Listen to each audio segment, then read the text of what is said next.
அவர்களது பொற்பாதங்களை சமர்ப்பிப்போம். இதில் கலந்து கொண்டு நமக்கு அரிய கருத்துக்களை வழங்க உள்ள திருமதி ஆனந்தி துரை அவர்களுக்கு ஸ்ரீ அரவிந்தோ சொசைட்டி சென்னை கிளையின் சார்பாக நன்றியை தெரிவித்துக் கொண்டு அவரை வரவேற்கின்றோம். அவரை இந்த உரையை ஆற்றிக் கொடுக்குமாறு பணிவுடன் கேட்டுக்கொள்கின்றோம். ஒரு சிறிய வேண்டுகோள், இதில் நாம் அனைவருமே முழு கவனத்துடன் ஈடுபடுவோம். நம்முடைய இந்த மொபைல் ஃபோன்ஸ் அதை சைலண்ட் மோட் அல்லது ஆஃப் செய்து வைத்திருக்கவும். இடையில் அதில் ஏதேனும் ஒலி எழுந்தால் மிகவும் இடையூறாக இருக்கும் என்று உங்களை அனைவரையும் தயவு செய்து உங்களுடைய மொபைல் போனை கவனமாக சைலண்ட் மோடில் அல்லது ஆஃப் செய்து வைத்துக் கொள்ளுமாறு அன்புடன் கேட்டுக்கொள்கின்றேன். Over to you, madam. You can begin.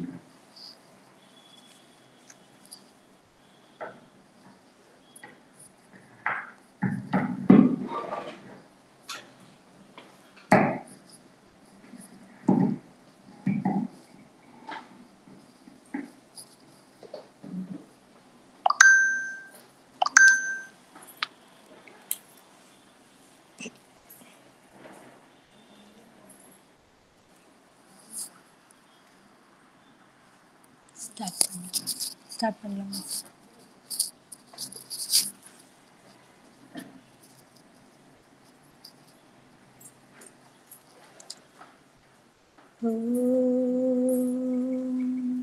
ஆனந்தமயே சைதன்யமயே சத்யமயே பரமே ஓம் நமோ பகவதே ஸ்ரீ அரவிந்தா. மைக் கையில் வச்சுக்கிறேன், நான் பெட்டராக இருக்கும்னு நினைக்கிறேன். அனைவருக்கும் என்னுடைய அன்பான வணக்கங்கள். இங்கு நாம் அனைவரும் ஒன்று கூடி சாவித்திரியில் ஒளியில் பயணிக்கும் ஒரு வாய்ப்பை நல்கிய பகவான் ஸ்ரீ அரவிந்தர் அன்னையின் பொற்பாதங்களுக்கு அனந்த கோடி நமஸ்காரங்கள். பகவான் ஸ்ரீ அரவிந்தரின் சாவித்திரி மகா காவியம் நித்தியமான இறை மகத்துவங்களை தாங்கியது. இந்த நூல் கையில் இருப்பதே பாக்கியம் அப்படின்னு முதல்ல கேள்விப்பட்டு தான் எல்லாருமே இந்த நூலை வாங்கியிருப்போம். புக்கு இருந்தால் நமக்கு நல்லது. எப்படி நல்லது அதெல்லாம் நமக்கு காலப்போக்கில் நம்ம கையில் இருக்க நமக்கு தெரியும். ஸோ இந்த நூல் வழங்கும் இறை உண்மைகளை, வாழ்வியல் ரகசியங்களை தெரிந்து கொள்வதில் நம் அனைவருக்குமே மிகவும் ஆவல் இருக்கும். அதிலும் அன்பர்களாகிய நாம் அனைவரும் இப்போது ஒன்று கூடி பயிலும் ஒரு அற்புதமான வேலை இது ஒரு குரூப் ஸ்டடி மாதிரி. ஒருத்தரை படிச்சுட்டு இருக்கிறதுக்கு எல்லாரும் சேர்ந்து வாங்க உட்காந்து படிக்கலாம். மத்தியானம் 3 மணி தூங்குற டைமு படிக்கிற டைமு அப்படின்னு கேட்கலாம். ஆனால் நான் வழக்கமாக சாவித்திரி வகுப்பு எடுத்த டைம் எல்லாமே இந்த 3 to 5 தான். எல்லாரும் கேட்பாங்க. ஆனால் இதுதான் நம்முடைய ஆன்மாக்கள் விழித்து கொண்ட நேரமாகவும் இருந்தது. இந்த டைம்ல கிளாஸ் எடுக்கிறியே அப்படின்னு கேட்பாங்க. பட் அந்த டைம் அமையும். எப்போவுமே சென்னை டிராஃபிக்ல உங்களுக்கு ஈவினிங் வேலையெல்லாம் வச்சு வெளியே வர்றதெல்லாம் கஷ்டம். இது அப்போ இருந்து நான் சொல்கிறேன், கிட்டத்தட்ட 30 இயர்ஸ்ல இருந்து அப்போ எடுக்கும்போதே இதே டைம் தான். ஸோ அந்த எல்லாரும் இன்னைக்கு ஒன்று கூடி பயில்வதற்கு இந்த வாய்ப்பை நல்கிய பகவான் ஸ்ரீ அரவிந்தர் அன்னைக்கு நன்றியோடு பணிவோம். இந்த வாய்ப்பினை ஏற்படுத்தி கொடுத்த திரு சிவகுமார் சார் அவர்களுக்கும் நன்றி சொல்லி இந்த உரையை துவங்குவோம். நம்ம எல்லாரும் அன்பர்கள் கூடும் இடத்தில் பகவான் ஸ்ரீ அரவிந்தரும் அன்னை பிரத்யட்சமாக இருந்து நம்மை வழி நடத்துவார்கள். அவர்களுடைய பேர் அருளை பொழிந்து நம்மை அரவணைத்துக் கொள்வார்கள். இப்போ பகவான் ஸ்ரீ அரவிந்தரின் சாவித்திரி காவியம் என்பது அன்பர்கள் அனைவருக்கும் பிரியமான பரிச்சயமான காவியம். இப்ப எத்தனையோ பகவான் எழுதிய நூல்கள் எல்லார் கையிலையும் இருக்கும்னு சொல்ல முடியாது. இப்போ கொஞ்சம் ஆர்வம் வருது, அவேர்னஸ் வருது, எல்லாருமே எல்லா நூல்களையும் படிக்க ஆரம்பிச்சிருக்கோம். நான் முதல்ல எடுக்கும்போது நிறைய மையங்கள்ல சாவித்திரி புக்கு கூட இருக்காது, அன்பர்கள் கிட்ட கூட கிடையாது. அப்ப நான் சொல்லுவேன், ஒரு வரி ஏதாவது இந்த ஒரு வரியை சொல்லுங்க. புக்கு வாங்க முடியாத சூழ்நிலைகளும் இருக்கும், இல்லை புக்கு வாங்கி நமக்கு படிக்க முடியாது எதுக்கு அப்படின்னு சொல்ற நிலையும் இருக்கும். ஸோ அதனால அந்த நூலின் ஒரு வரி ஒரு வார்த்தை உங்களுக்குள் விழுந்து விட்டால் அது விதை மாதிரி அது தழைக்க ஆரம்பிக்கும். ஸோ எல்லாருக்குமே பிரியமான காவியம். இன்று இந்த காவியத்தை பயில்வதற்காக இந்த அரங்கில் நாம் ஒன்றி கூடியுள்ளோம். ஏன் இந்த பயிலரங்கம்? சாவித்திரி பயிலரங்கம் என்று போட்டார். வழக்கமாக சாவித்திரி சொற்பொழிவு, சிறப்பு சொற்பொழிவு அப்படின்னு போடுற மாதிரி பயிலரங்கம். பயில்வது 30 வருஷம் ஆகுதா, அன்னைக்கிட்ட 40 வருஷம் ஆகுதா, இன்னும் நம்ம பயின்று கொண்டுதான் இருக்கிறோம். இன்னும் இந்த பிறவி முழுக்க இன்னும் எத்தனை பிறவிகள் பயின்று கொண்டே இருப்பதற்கு ஏராளமான விஷயங்கள், ஏராளமான ரகசியங்கள் கொட்டி கிடைக்கின்றன.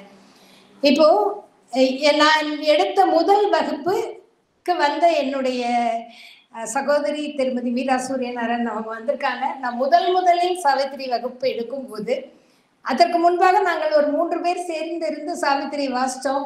அவங்கெல்லாம் ரொம்ப அக்கறையா வாசிப்பாங்க. எனக்கு அவ்வளவா இதெல்லாம் ஏறலை, நீங்களா வாசிங்க, நான் உட்காந்து அப்படியே தூங்கிட்டே இருப்பேன். அந்த வகுப்பு 3வது வகுப்பு நான் எடுக்க ஆரம்பிக்கும் போது அவர்கள் இருந்தார்கள்.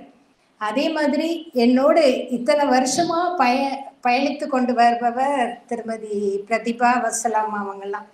ஸோ இவ்வளவு நாளும் படித்தோம். ஆனாலும் இந்த பயிலரங்கத்துக்கு வருகிறேன் என்று சொன்னார்கள் என்றால் இன்னும் பயில்வதற்கு நிறைய இருக்கிறது. உங்க கூட இத்தனை வருஷமா நான் எந்த ஊருக்கு போனாலும், எங்க போய் சாவித்திரி எடுத்தாலும் பிரதிபா என் கூட இருந்திருக்காங்க. நைனிடாலா இருக்கட்டும், ஸ்ரீலங்காவா இருக்கட்டும், எல்லா இடம். ஆனாலும் இப்பவும் கேட்பதற்கு புதிது, சொல்வதற்கும் புதிது. என்றும் இளமை, என்றும் இனிமை, என்றும் புதுமைதான் சாவித்திரி. இப்போ அடிப்படையான ஆன்மீக உண்மைகள் இங்க எல்லாருக்கும் தெரிஞ்சிருக்கும். அதனால நான் அதை பத்தி நம்ம பேச வரல. நம்ம எல்லாரும் ஆன்மாக்கள், அது அடிப்படையா எல்லாருக்கும் தெரியும். இப்ப தெரிஞ்சுட்டு வரோம். நம்முடைய வாழ்க்கை என்பது இறைமையை நோக்கிய பயணம். இந்த உண்மையை அறிவதற்கும் உணர்வதற்கும் நமக்கு பல வருடங்கள் ஆகிறது. ஏன் பல பிறவிகள் ஆகின்றன. பல பிறவிகள், எத்தனையோ பிறவிகள் பிறந்திழைத்தேன் எம்பெருமான், மெய்யே உன் பொன்னடிகள் கண்டின்று வீடுற்றேன். மெய்யே என்று சொல்கிறார் ஈசனே, அது மெய்ப்பொருள். அந்த மெய்ப்பொருளை காண்பதற்கு நமக்கு அத்தனை பிறவிகள் ஆகிறது. இந்த மெய்ப்பொருளை உணர்த்த வந்தவர்கள் தான் அவதார புருஷர்கள். அவர்கள் நம்ம இருக்கும் நிலையிலிருந்து நம்மை மேலும் உயர்த்தி, அன்பர்கள் கிட்ட ஒரு இது கேட்டீங்கன்னா முக்கியமான மட்டும் நீங்க நோட் பண்ணுங்க. நான் என்ன சொன்னேன், பேப்பர் பேனா கொண்டு வரணும் அப்படின்னு சொல்லி. அப்புறமா நினைச்சேன், பேசும்போது உங்களுக்கு நோட் பண்ணா உங்களால கவனிக்க முடியாது. ஏன்னா வண்டி இன்னும் கொஞ்சம் ஸ்பீடு எடுத்ததுன்னு வைங்க, அதுக்கப்புறம் உங்களால நோட் பண்ண முடியாது. ஸோ அதனால ஜஸ்ட் லிசன். அதுக்கப்புறம் அந்த பாயிண்ட்ஸ் உங்களுக்கு கிடைக்கும் கண்டிப்பா. அதனால முதல்ல கவனமா இது பண்ணுங்க. எழுதுற கவனம் பண்ணீங்கன்னா அதுக்குள்ள இங்க 4 சென்டென்ஸ் போயிடும். ஓகேயா? அப்போ இந்த உண்மையை உணர்த்த வந்தவர்கள் அவதார புருஷர்கள். நம் மீது பேர் அன்புடனும் பெரும் கருணையுடனும் மனித குலத்தை உயர்த்த வந்தவர்கள் பகவான் ஸ்ரீ அரவிந்தர் அன்னை. ஏன் இது தனியா இப்படி சொல்றேன் அப்படின்னா, வாழ்க்கையில இருந்து இந்த யோகத்தை பண்ண முடியும். நாங்க உடனே துறவரம் போனோம் அப்படின்னா அது போய்க்கலாம், எல்லாம் நம்ம கடமை எல்லாம் இருக்குல்ல, முடிச்சுட்டு போகலாம் அப்படின்லாம் சொல்லுவோம். அப்படி இல்லை. எந்த இள வயதில் இருந்து கூட எல்லா நேரத்திலும் இந்த யோகத்தை பண்ண முடியும் அப்படின்னு சொன்னாங்க. அப்போ வாழ்வில் இருந்து கொண்டு இறைநிலைகளை எட்ட முடியும் என்று வாழ்ந்து காட்டினார்கள். யோகம் என்றால் இணைப்பு. நான் அப்போ முதல் வகுப்பில் இருந்து வந்தவர்கள்னு சொன்னேன். மாதிரி இப்போது அண்மையில் இணைந்த சகோதரி சுமதி இந்த வரக்காலமே நினைச்சு வந்துட்டாங்க. இந்த யோகம் என்றால் இணைப்பு, யூனியன் வித் தி டிவைன். நம்ம பக்தி மூலமாக இறைமையோடு இணைகிறோம். நம்முடைய செயல்கள் மூலமாக, எண்ணங்கள் மூலமாக பக்தி யோகம், கர்மயோகம், ராஜயோகம், ஞான யோகம், எத்தனை யோக முறைகள்லாம் நமக்கு தெரியும். பேரெல்லாம் தலைப்பு போட சொன்னா நல்லா போட்டுருவோம். அதுக்கப்புறம் உள்ளுக்கு போறதுதான் கொஞ்சம் கஷ்டம். இவ்வளவு யோகத்தையும் ஒருங்கிணைத்து பூரண யோகம் என்று பகவான் கொடுத்தார். இந்த பூரண யோக முறைகள் நமக்கு மிகவும் எளிதானவை அப்படின்னு நம்ம அப்படிதான் சொல்லுவோம் மீட்டிங்ல. பட் கொஞ்சம் கஷ்டமானது கூட பயில்வதற்கு. ஏனென்றால் அது நம்ம வாழ்க்கையில கடைபிடிக்கும் போதுதான் எல்லா தத்துவங்களும் பேச்சளவில் இருக்கும் போது நமக்கு ஒண்ணும் இல்ல, தத்துவங்களை எவ்வளவு வேணா பேசலாம். பட் கடைபிடிப்பது பிராக்டிஸ் கொண்டு வரும் போதுதான் அங்குதான் சிக்கல் இருக்கிறது. அந்த சிக்கல்களை தாண்டி வர்றது எப்படிங்கிறதுக்கான நிறைய ரகசியங்களை சாவித்திரி கூறுகிறது. இப்போ இதை இந்த தத்துவங்களை எல்லாம் முதல்ல விளக்கின ஒரு தனி நூல் தி லைட் டிவைன். அப்படியே சிவகுமார் சார் எடுத்திருக்காரு, நீங்க ஹியூமன் சைக்கிள் இப்ப எடுத்திருக்காரு, தெரியும் உங்களுக்கு. இந்த தத்துவங்களை முதலில் கற்றுக்கொள்ளலாம். இதனுடைய பயிற்சி முறைகள், அதாவது சிந்தசிஸ் ஆஃப் யோகால பயிற்சி முறைகள் பற்றி குறிப்பிட்டிருப்பார். அப்ப சாவித்திரி காவியம் என்று சொல்லும் போது ஒரு கதை அதில் கனெக்ட் ஆகுது.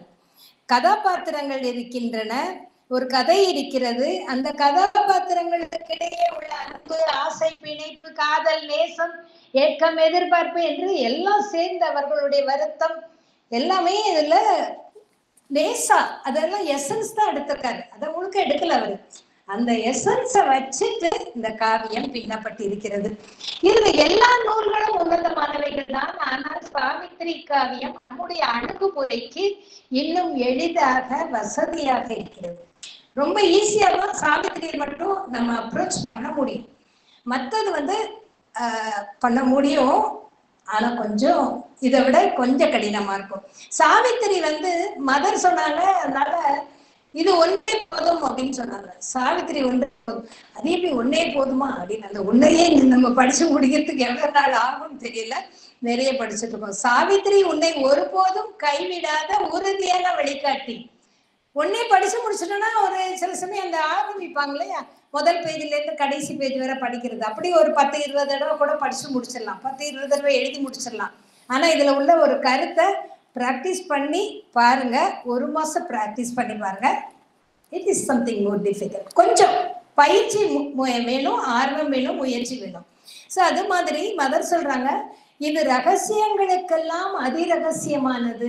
இது லலிதா சஹஸ்ரநாமம் சொல்லும் போது சொல்லுவாங்க, ரகசியங்களுக்கெல்லாம் அதிரகசியமானது. அது மாதிரி சாவித்திரி ரகசியங்களுக்கெல்லாம் அதிரகசியமானதுன்னு மதர் சொல்றாங்க. இப்ப இந்த ஒன்று போதும் யோகத்தில் உயர்நிலைகளை எட்டன்னு சொல்றாங்க. இப்ப இந்த ஒரு காவியத்தை நாம் நல்ல முறையில் பயில வேண்டும். அது இன்னைக்கு இதுல எத்தனை பேர் வந்திருக்கோம், எவ்வளவு பேர் கலந்துட்டு இருக்கோம் அப்படிங்கிறது அது ஒரு கணக்கு, பெரிய கணக்கு இருக்கு. இப்ப 25 பேர் தான் அப்படின்னு நம்ம சொல்லலாம், இல்ல 20 பேர் வந்திருக்கோம் அப்படின்னு. 20 பேருங்கிற ஆன்மாக்கள் அப்படின்னா நம்ம ஆர்வத்தோட கவனிக்கிறோம். இங்க திருவருமாற்றம் பெறுவது எத்தனை பேர் என்று சொன்னால் நிறைய. என்ன மதர் சொல்லுவாங்களாம், மதர் மந்திரம் சொல்லுவாங்களாம்.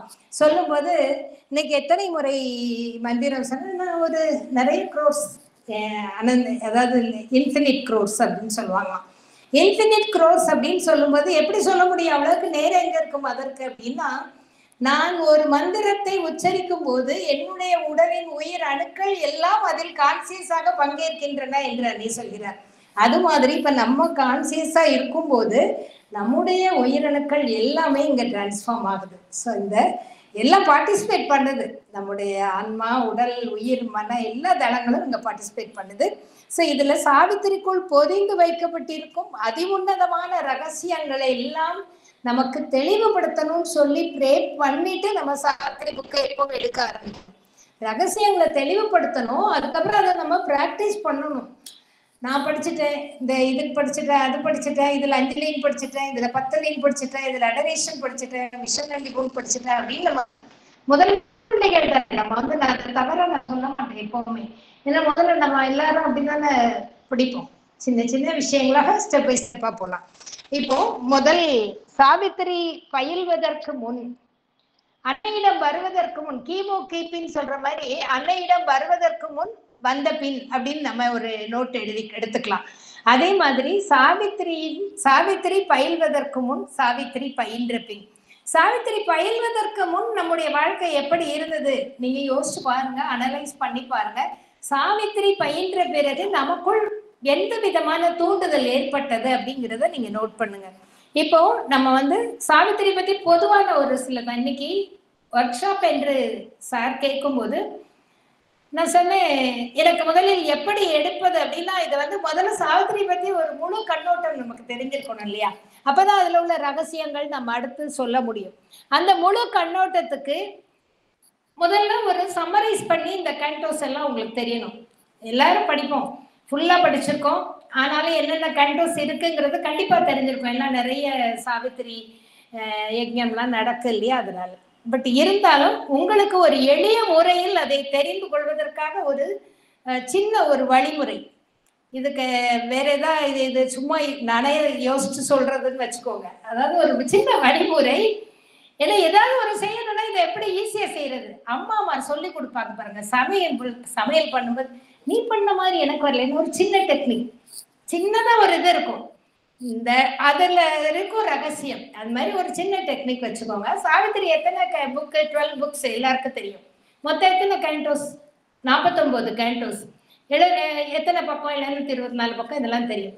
சரி, இதை எப்படி வரிசைப்படுத்திருக்கிறார் என்று சொன்னால், நம்முடைய அந்த ஆன்மா முழு பரிணாம வளர்ச்சி அடையும் நிலையை எட்டுவதற்கு ஏற்றபடி இந்த சாவித்திரி காவியம் வடிவமைக்கப்பட்டிருக்கிறது. இதுல ஃபர்ஸ்ட் புக் என்னது? புக் ஆஃப் பிகினிங்ஸ், ஆரம்பங்களின் புத்தகம். இப்போ அதுல எத்தனை கேண்டோஸ் இருக்கு? 5 கேண்டோஸ் இருக்கு. அடுத்தது அதுக்கு அடுத்து 2வது புக் தான் the book of the traveller of the worlds. அதுல எத்தனை புக்? எந்த கேண்டோஸ்? 15 கேண்டோஸ். இந்த 5 கேண்டோஸ் ஆரம்பங்களின் புத்தகம் என்பது நம்ம எப்போ சாவித்திரி எடுக்கிறோமோ அப்போ நம்முடைய வாழ்க்கை, புதிய வாழ்க்கை, இறைமையை நோக்கிய வாழ்க்கை, அது வரைக்கும் இப்படியே சுத்திட்டு இருந்தவங்க ஒரு அசென்ட் மேலே ஏறுறோம். ஸோ அந்த வாழ்க்கை ஆரம்பமாகிறது. ஸோ அது அந்த 5 கேண்டோஸ். அதுக்கடுத்து ஒரு 15 கேண்டோஸ் இருக்கு. அதுக்கடுத்து நான் 15 கேண்டோஸை நான் உங்களுக்கு 18 கேண்டோஸ் என்று சொல்கிறேன். அதாவது அந்த 18 கேண்டோஸ் என்னன்னா, புக் 3லயும் ஒரு 3 கேண்டோஸ். புக் 3ல 4 கேண்டோஸ் இருக்கு ஆக்சுவலா. அந்த 4 கேண்டோஸ்ல நான் 3 கேண்டோஸ் வச்சுக்கோங்க. 18 கேண்டோஸ். அந்த 18 கேண்டோஸ் முடியும் போது அதற்கு அடுத்ததாக வரக்கூடியது என்ன? 18 கேண்டோஸ் முடியும் போது த விஷன் அண்ட் தி பூன், 18 படிநிலைகள். ஞாபகம் வச்சுக்கோங்க. நம்ம 18 படினா என்னன்னு தெரியும், யாருக்கு? எல்லாருக்கும் தெரிஞ்சதுதானே. 18 திருப்படி, 1ஆம் திருப்படி, 2ஆம் திருப்படின்னு நம்ம ஐயப்பன் சாமிக்கு சரணம் சொல்லிட்டு போவோம்.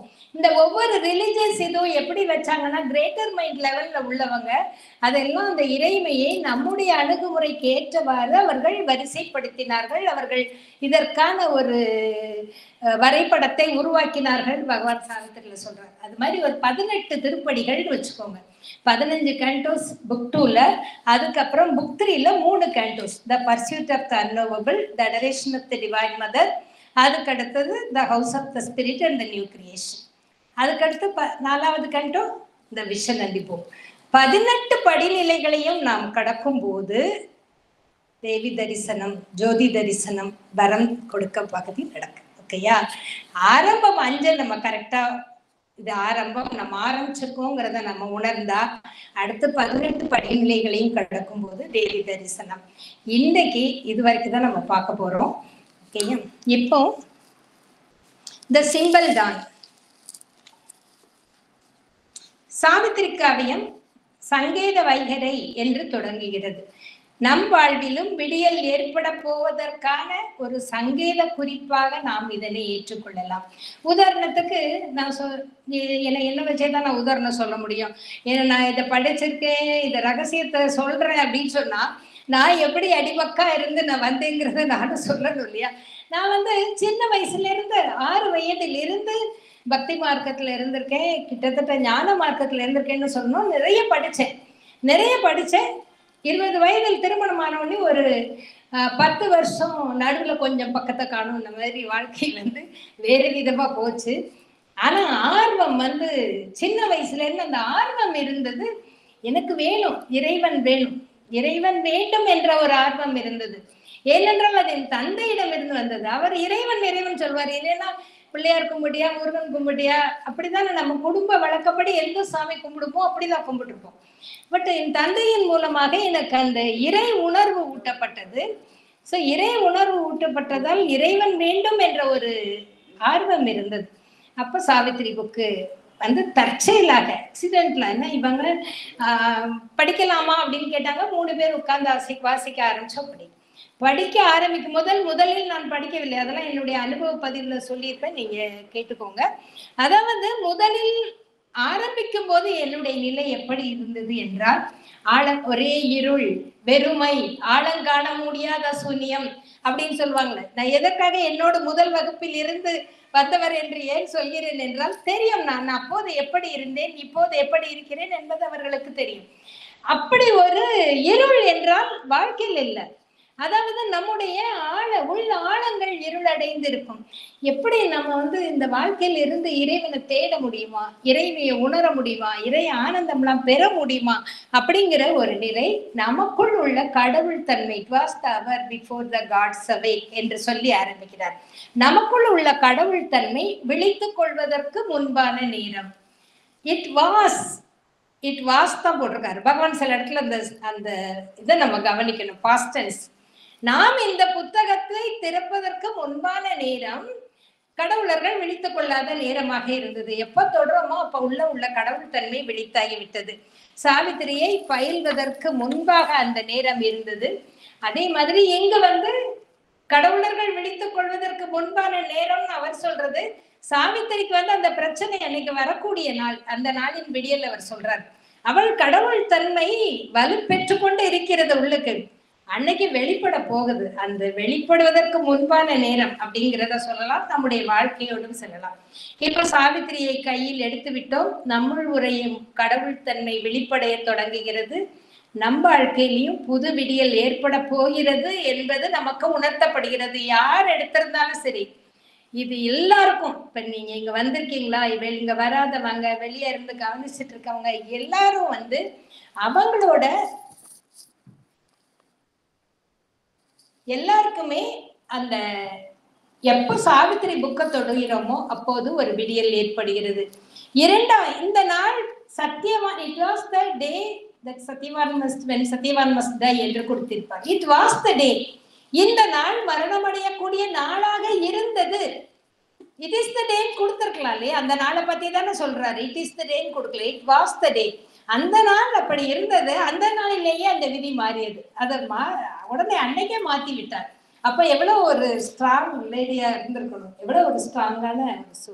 இரண்டாவது கேண்டோ த இஷ்யூ.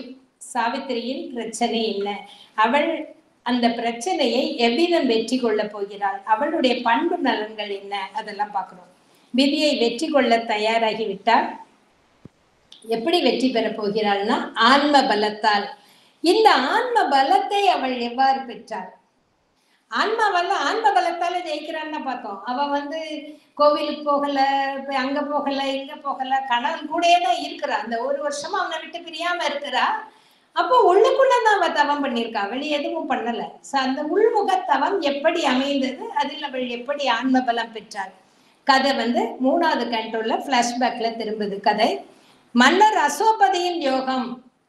இவ சாவித்திரியை பத்தி சொல்லும் போது அடுத்து அவர் தந்தை அப்படி இருந்தாங்க, அதனால அவளுக்கு அந்த ஆன்ம பலம் இயற்கையிலேயே அமைந்திருக்கலாமோ அப்படின்னு ஒரு கேள்வி வர அளவுக்கு தந்தையினுடைய இதை பத்தி சொல்கிறார். நம்ம எல்லாருமே இந்த சிம்பிள் டான் ஆரம்பிக்கும் போது எல்லாருமே அறியாமை என்னும் இருள் சூழ்ந்த நிலையில் தான் இருக்கிறோம். நம்முடைய கான்சியஸ்னஸ் போதுமான வெளிப்படையாத நிலையில் தான் இருக்கிறது. நமக்கும் விடியல் வேண்டும், நம்முடைய வாழ்வின் பிரச்சனைகளின் தாக்கம் குறைய வேண்டும் என்றுதான் நாம் படிக்க ஆரம்பிக்கிறோம். அதன் பின்னர் தான் நமக்குள் ஞான புரிதல் ஏற்படுகிறது. நாம் அப்போ ஆன்ம பலத்தால் வெற்றி பெற்றால்னா ஒண்ணு இருக்குங்கிறத தெரிஞ்சுக்கிட்டா தானே ஆன்ம பலத்தால் வெற்றி பெற முடியும். சும்மா ஆன்மாங்கிறது இருக்குதே தெரியாமலே ரொம்ப வருஷம் வாழ்ந்துடுறோம். அதுக்கப்புறம் அது இருக்குங்கிறத உணரணும். இப்போ ஒருத்தர்கிட்ட போய் உதவி கேட்கிறோம்னு வைங்க. உதவி கேட்டுட்டு இத்தனை நாள் நான் இருக்கனா இல்லையா நீ நினைச்சியா? இன்னைக்கு மட்டும் ஒரு உதவினா மட்டும் கேட்டு வந்துருவியா? சொல்றோமா இல்லையா நம்ம? அப்ப இத்தனை நாள் ஆன்மான்னு ஒண்ணு இருக்கா இல்லையான்னு நினைச்சப்பா. அது நினைக்காம அது எப்படி திடீர்னு ஆன்மா நிற்கும்? சாவித்திரி ஆன்மாவாக வீறு கொண்டு எழுந்தாருன்னா எப்படி எழும்? இங்க அந்த ஆன்மாவை தூங்க வச்சுக்கிட்டே இருக்கும். அதை வெளிப்படவே விடலை நம்ம. அப்ப ஆன்ம பலத்தால் வெற்றி பெற்றால்னா ஆன்ம பலம் எப்படி வெளிப்படும்? அது நம்ம அடுத்தது நம்ம வரோம். மானுட உணர்வு நிலைகளை கடந்து தெய்வீக பேருணர்வு பெற வேண்டும், நித்தியமான பெருவாழ்வு வாழ வேண்டும் என்ற உண்மைகள் எல்லாம் நமக்கு இங்க புரிய ஆரம்பிக்குது. இந்த காவியம் என்பது யோகத்தை முழுமையாக விளக்கும் நூல். முதல் ஆரம்ப நிலையை மன்னர் அசோபதியின் யோகமாகவும் அதுக்கப்புறம் உள்ளது சாவித்திரியின் யோகம் என்று நாம் சொல்கிறோம். முதல்ல மன்னர் அசோபதியின் யோகம், ஏன்னா யோகா ஆஃப் த கிங்னு தானே சொல்லியிருக்காரு. அதுக்கப்புறம் சாவித்திரி யோகம். இப்படி எல்லாம் படிச்சுட்டே இருப்போம். அதுக்கப்புறம் இது வந்து பகவான் ஸ்ரீ அரவிந்தரின் யோகம், இந்த பாதி அன்னையின் யோகம். அப்புறம் தான் திடீர் கொஞ்சம் நாள் கழிச்சு ஒவ்வொரு உண்மையா நமக்கு ரிவியல் ஆகும். இது நம்மளுடைய யோகம். நம்முடைய ஆன்மா ஓரளவு வளர்ச்சி பெறுவதற்கு ஒரு ஆரம்ப கட்ட யோகம் முதல் 18 படிகளாக சொல்லப்பட்டு இருக்கிறது. அடுத்த கட்ட யோகம் அடுத்த 18 படிகளாக சொல்லப்பட்டிருக்கிறது. அப்போ இரண்டு முதல்ல சொன்ன ஆரம்பத்துக்கு ஒரு 5 கண்டோஸ், அதுக்கப்புறம் அந்த 18 படிநிலைகள் விஷநந்திபு. அதுக்கடுத்த என்னதுன்னு நாளைக்கு சொல்றேன். அப்போ உண்மையில் நம்ம தெரிந்து கொள்ள வேண்டியது இது நாம் மேற்கொள்ள வேண்டிய யோகம். என்ன யோகம்? The yoga of the soul's release. நான் சொன்ன ஆன்மா வந்து நிக்கணும். நமக்கு ஒரு பிரச்சனைனா ஆன்மா பலம் வந்து முன்னாடி நிக்கணும். அதுவே ரிலீஸ் ஆகாம அடைப்பட்டு கிடந்தா நீங்க எப்படி வரும்? ஆன்மா ரிலீஸ் ஆகணும்னா நம்ம எப்படி இருக்கணும்?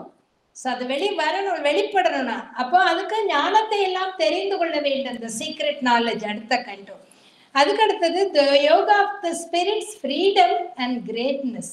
ரிலீஸ் ஆயிட்டு ரிலீஸ் ஆன பிறகு சுதந்திரம் கிடைச்சிட்டு இருந்தா இந்தியாவுக்கு அப்புறம் எவ்வளவு டெவலப் ஆகணும் இல்லையா?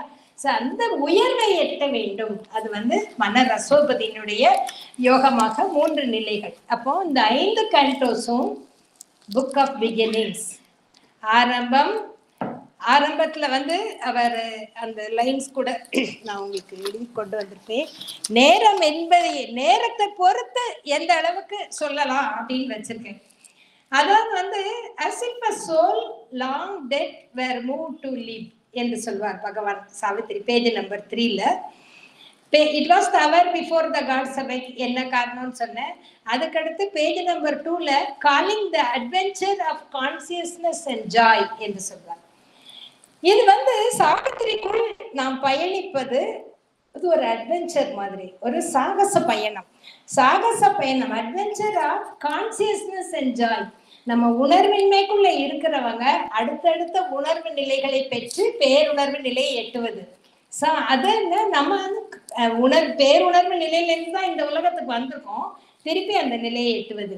அதே மாதிரி பேரானந்தத்திலிருந்து இங்க வந்திருக்கோம். இப்ப சாதாரண சந்தோஷம் கூட இல்லைன்னு சொல்லிட்டு இருக்கோம். அந்த பேரானந்த நிலையை எட்டுவது அது வந்து ஒரு பெரிய சாகச பயணம் தான். அதாவது calling the adventure of consciousness and joy. அதுக்கப்புறம் ஒரு வரி வரும், as if a soul long dead were moved to live.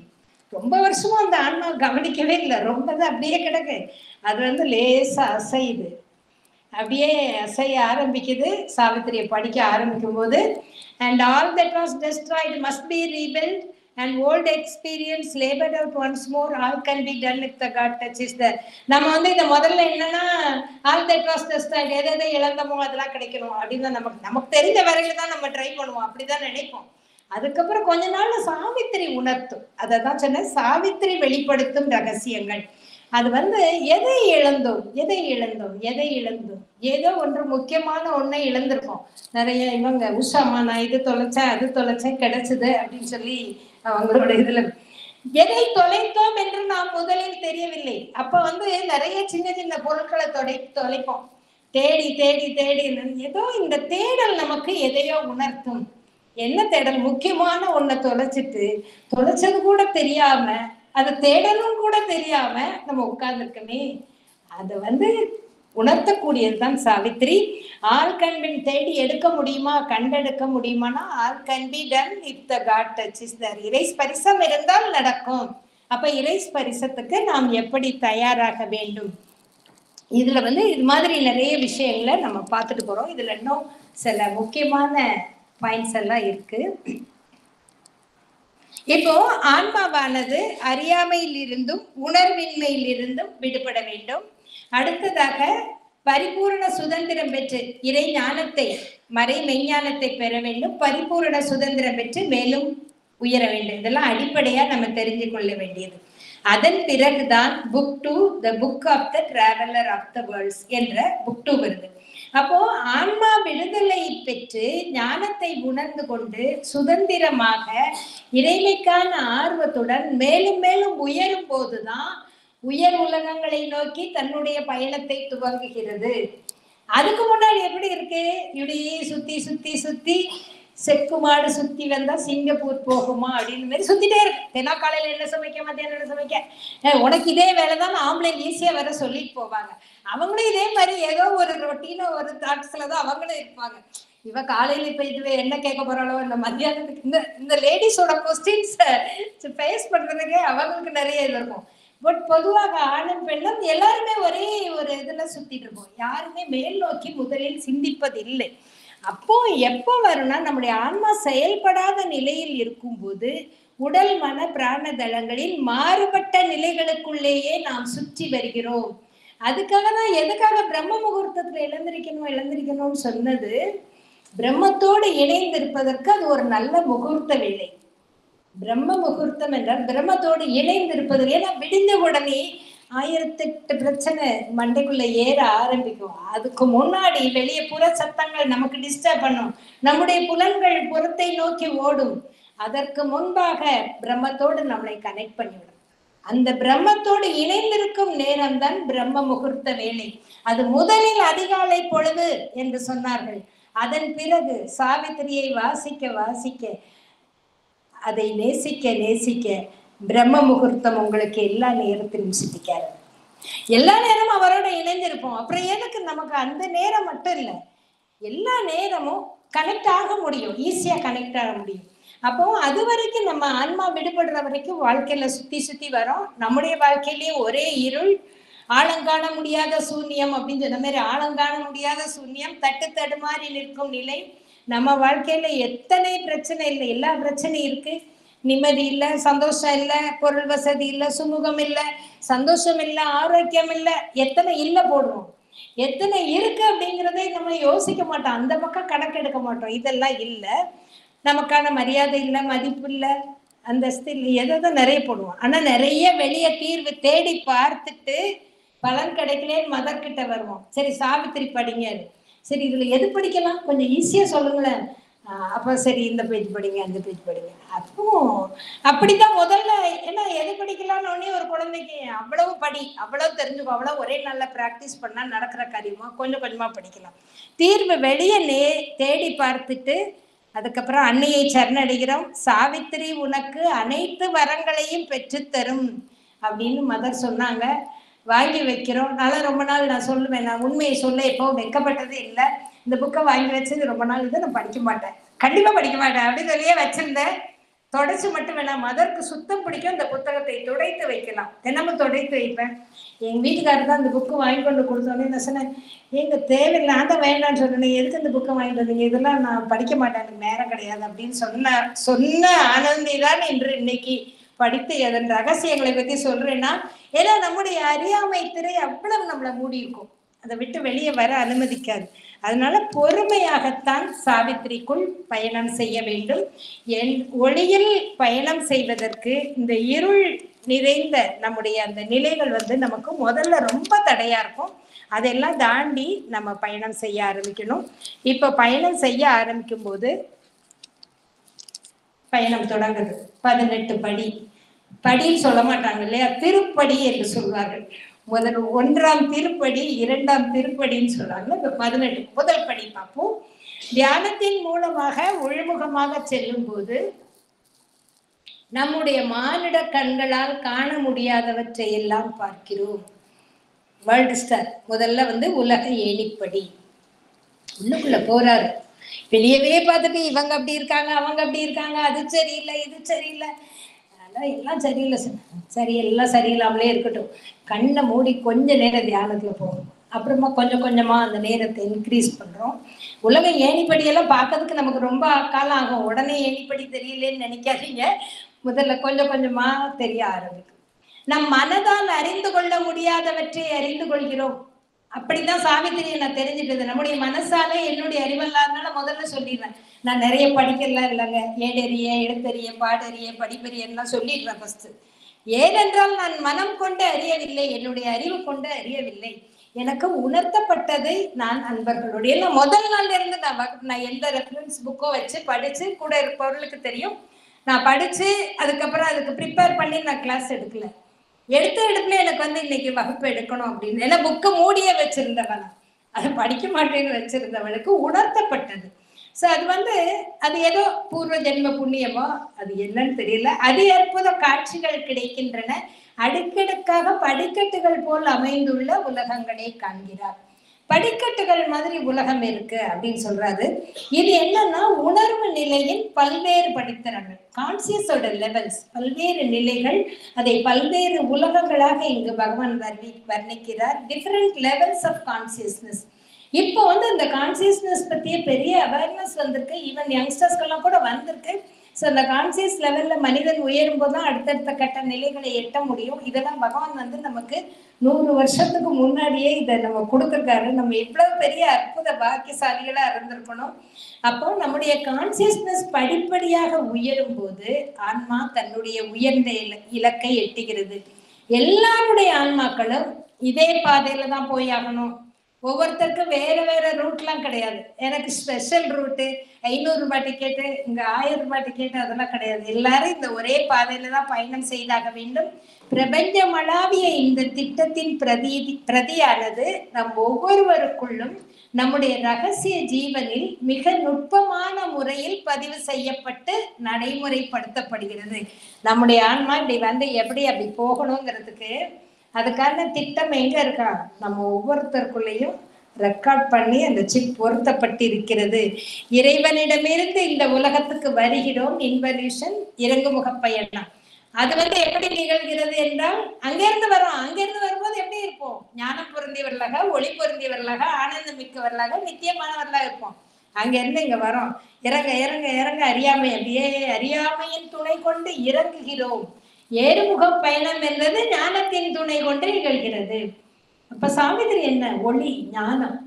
இந்த சாவித்திரியின் மூலமாக நம்முடைய ஏறுமுக பயணம் தொடங்குகிறது. முதல் படி வேறு கால வைக்கிறோம். ஞானத்தின் துணை கொண்டு இது நிகழ்கிறது. கான்சியஸ் டெவலப் ஆகும் போது நமக்கு ஞானத்தின் உதவி கிடைக்கிறது. இதற்கு ஆர்வமும் முயற்சியும் பகவான் லைஃப் டிவைன்ல சொல்ற மாதிரி த ஹியூமன் ஆஸ்பிரேஷன், மானுட இனத்துக்கே ஆர்வம் வேண்டும். நீ ஆசைப்படு. நம்ம இந்த உயர்நிலைகள் எல்லாம் இடையில அங்கிருந்தா வந்தோம், திருப்பி நம்ம அங்க போகதான் போறோம். அதற்கு ஞானம் வேண்டும். உள்முக மௌனம், உள்முக அழைப்பு போன்ற பயிற்சிகளை மேற்கொள்ள வேண்டும். உள்ளுக்குள்ள கொஞ்சம் கொஞ்சமா மௌனம் இருக்க ஆரம்பிச்ச பிறகு வெளியே யாருங்க பேசுறா, வீட்டுல யாரு கூட பேச போறோம், யாருக்கிட்ட பேசினாலும் பிரச்சனை வருது, அதனால பேசாம இருக்கும் அப்படிலாம் எல்லாரும் சொல்லுவாங்க. பட் நம்ம மனசு பேசிட்டே இருக்கும். நம்ம வெளியே பேசினா கூட கொஞ்சம் தான் பேசுவோம், மனசு ரொம்ப பேசும். அது கண்ணா பின்னான்னு எல்லா திக்குலையும் ஓடும். அதை கொஞ்ச நேரம் அது பேசாம இருக்கான்னு நம்ம பார்க்கணும். இப்படி தள்ளி நின்று அது பேசாம இருக்குதான்னு பாருங்க. அதை தள்ளி நின்று பார்க்கறதுக்கெல்லாம் நம்ம கத்துக்கிட்டு அது பேசாம இருக்கா, அது ஒழுங்கா இருக்கா, அதுக்கப்புறம் அது இறைமையை நோக்கி அழைப்பு விடுக்கிறதா, இதெல்லாம் பயிற்சி, ஆர்வம். அதுக்கு அடுத்தது the kingdom of subtle matter, 2வது படி. இதுல முதல் படி என்பது ஜடம், நமக்கு தெரியும். இந்த ஜடத்துல இருந்துதான் நம்ம உயர்றோம். அப்ப நிறைய படிக்கட்டுகள் இருக்கு. அடுத்து இந்த ஜடத்துக்கு ஒரு சூட்சும ஜடம் இருக்கிறது. இந்த ஜட உடலுக்கு ஒரு சூட்சும உடல் இருக்க மாதிரி இந்த ஜட உலகத்துக்கு ஒரு சூட்சும உலகம் இருக்கிறது. இப்போ மேலிருந்து இறங்கி வரும் ஆற்றல்கள் எல்லாம் இந்த சூட்சும உலகத்துக்கு தான் முதல்ல அது கேடைய மாதிரி அப்படியே கங்கை இங்க இறங்குனா நம்மளால தாங்க முடியாதுன்னு எல்லா சக்திகளும் அங்க வந்துதான் இங்க வருது. நம்முடைய ஒரு நாளில் நடக்க போற நிகழ்ச்சிகள் எல்லாம் அங்க நடக்குது, அதுக்கப்புறம் தான் இங்க நடக்குது. இப்போ நமக்கு சில சமயங்கள்ல கனவுல தெரியும், நாளைக்கு போற ஒரு ஏதோ ஒரு அசம்பாவிதம் நிகழ்கிறது என்றால் முன்னாடி நமக்கு அது தெரியும். எப்படி தெரியும்? அங்க நடக்கிறது. நம்ம மைண்ட் அடுத்த லெவல், நம்முடைய கான்சியஸ் லெவல் அடுத்த லெவலுக்கு போகும்போது நம்மால் நாளை நடப்பதை இன்று சொல்ல முடியும். எப்படி சொல்றாங்கன்னா, கான்சியஸ் லெவல் உயரும் போது, அது 2வது படிநிலையை எட்டும் போது, இந்த ஜட உலகத்தில் நடக்க இருக்கும் நிகழ்ச்சிகள் யாவும் அந்த சூட்சும ஜட உலகத்தில் தீர்மானிக்கப்பட்டு எப்படி நிகழ வேண்டும் என்று முன்கூட்டியே தீர்மானிக்கப்பட்டு திட்டமிடப்படுகின்றன. இந்த சூட்சும உலகம் இந்த ஜட உடலுக்கு ஒரு பாதுகாப்பு கவசம் போன்று விளங்குகிறது. சோ அதனாலதான் நம்ம எப்பவும் என்ன செய்வாங்க, இந்த போடுறது சில எல்லாரும் கேள்விப்பட்டிருப்பீங்க, ஒரு கவசம், இவன் வாழ்க வளமுடன் என்ன சொல்றாங்க, ஒரு கவசம், அதாவது அருட்பேராற்றலை கவசம் போட்டுக்கொண்டு அவர்கள் செல்வது. அந்த கவசம் என்பது நம்ம ஒவ்வொரு அன்னை அருளாலே நம்ம வந்து அதை இந்த பாதையில் செல்லும் போது பகவான் ஸ்ரீ அரவிந்தர் அன்னை அருளை நமக்கு கவசமாக போட்டுக்கொள்கிறோம். நம்முடைய சூட்சும உடலை கூட அங்க எதுவும் வந்து தாக்காதவாறு நாம் வந்து முதலில் நம்மை பாதுகாத்துக் கொள்ள முடியும். அப்போ உள்முக தவத்தின் போது நம்ம அடுத்து எட்டுகின்ற இந்த நிலை சூட்சும ஜட உலகம். இந்த நிலைக்கு சென்றவுடன் ஆனந்தத்தை ஃபீல் பண்ண முடியும். அது வரைக்கும் ஒரே சோகம் சோகம் சோகம்ன்றது கொஞ்ச நேரம் அப்படி உட்கார்ந்து ஒரு படி 2ஆம் திருப்படி ஏறுங்க. இப்போ வந்து கொஞ்சம் கொஞ்சமா அந்த பிளிஸ் ஃபீல் பண்ண முடியும். அப்போ ஏனென்றால் இந்த உலகம் அழகு, அமைதி, இனிமை, இசைவு, ஆனந்தம் என எல்லாம் பொருந்தியதாக இருக்கும். அங்க ஒரே பேரழகுதான், இசைவு எல்லாம் இருக்கு. இந்த நிலை எட்டியவுடன் நம் வாழ்விலும் அவை வெளிப்பட துவங்கும். நம்முடைய கான்சியஸ் லெவல் இந்த 2வது படித்தரத்துக்கு உயரும் போது நம்முடைய வாழ்க்கையில இனிமை இருக்கும், சந்தோஷம் இருக்கும், நமக்கு வந்து எல்லாம் ஒரு இசைவு இருக்கும். யாருடைய பிடிக்கல அப்படின்னு சொல்ல முடியாது, எல்லாரையும் பிடிக்கும், யாரையும் வெறுக்க தோணாது. சரி, இதெல்லாம் கொஞ்சம் கொஞ்சமாக நமக்கு அந்தந்த லெவல்ஸுக்கு போகும்போது அங்க உள்ள தாக்கம். இப்போ உங்க பொண்ணு சிங்கப்பூர்ல இருக்காங்க, உங்க பையன் இன்னும் யூஎஸ்ல இருக்காங்க, சாரோட பையன் ஜப்பான்ல, ஏதோ ஒரு யூகேல இருக்க, ஒவ்வொரு இடத்துல ஒவ்வொரு பிள்ளைகள் இருக்காங்க, இல்ல ரிலேஷன் இருக்காங்க. அந்தந்த நாட்டுல இருந்து அவங்க உங்களை தேடி வரும்போது அந்தந்த நாட்டு பொருட்கள் வரும் இல்லையா? அது மாதிரி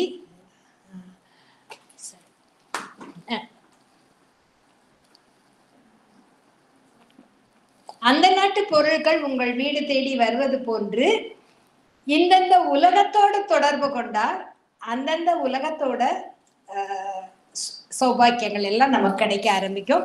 இந்த உலகத்துக்கு அடுத்த லெவல் எட்டும் போது நம்முடைய பிரார்த்தனை முதல்ல இருந்தே எப்படி இருக்கணும்னா, பிரார்த்தனை வந்து பூரண சரணாகதி தான்.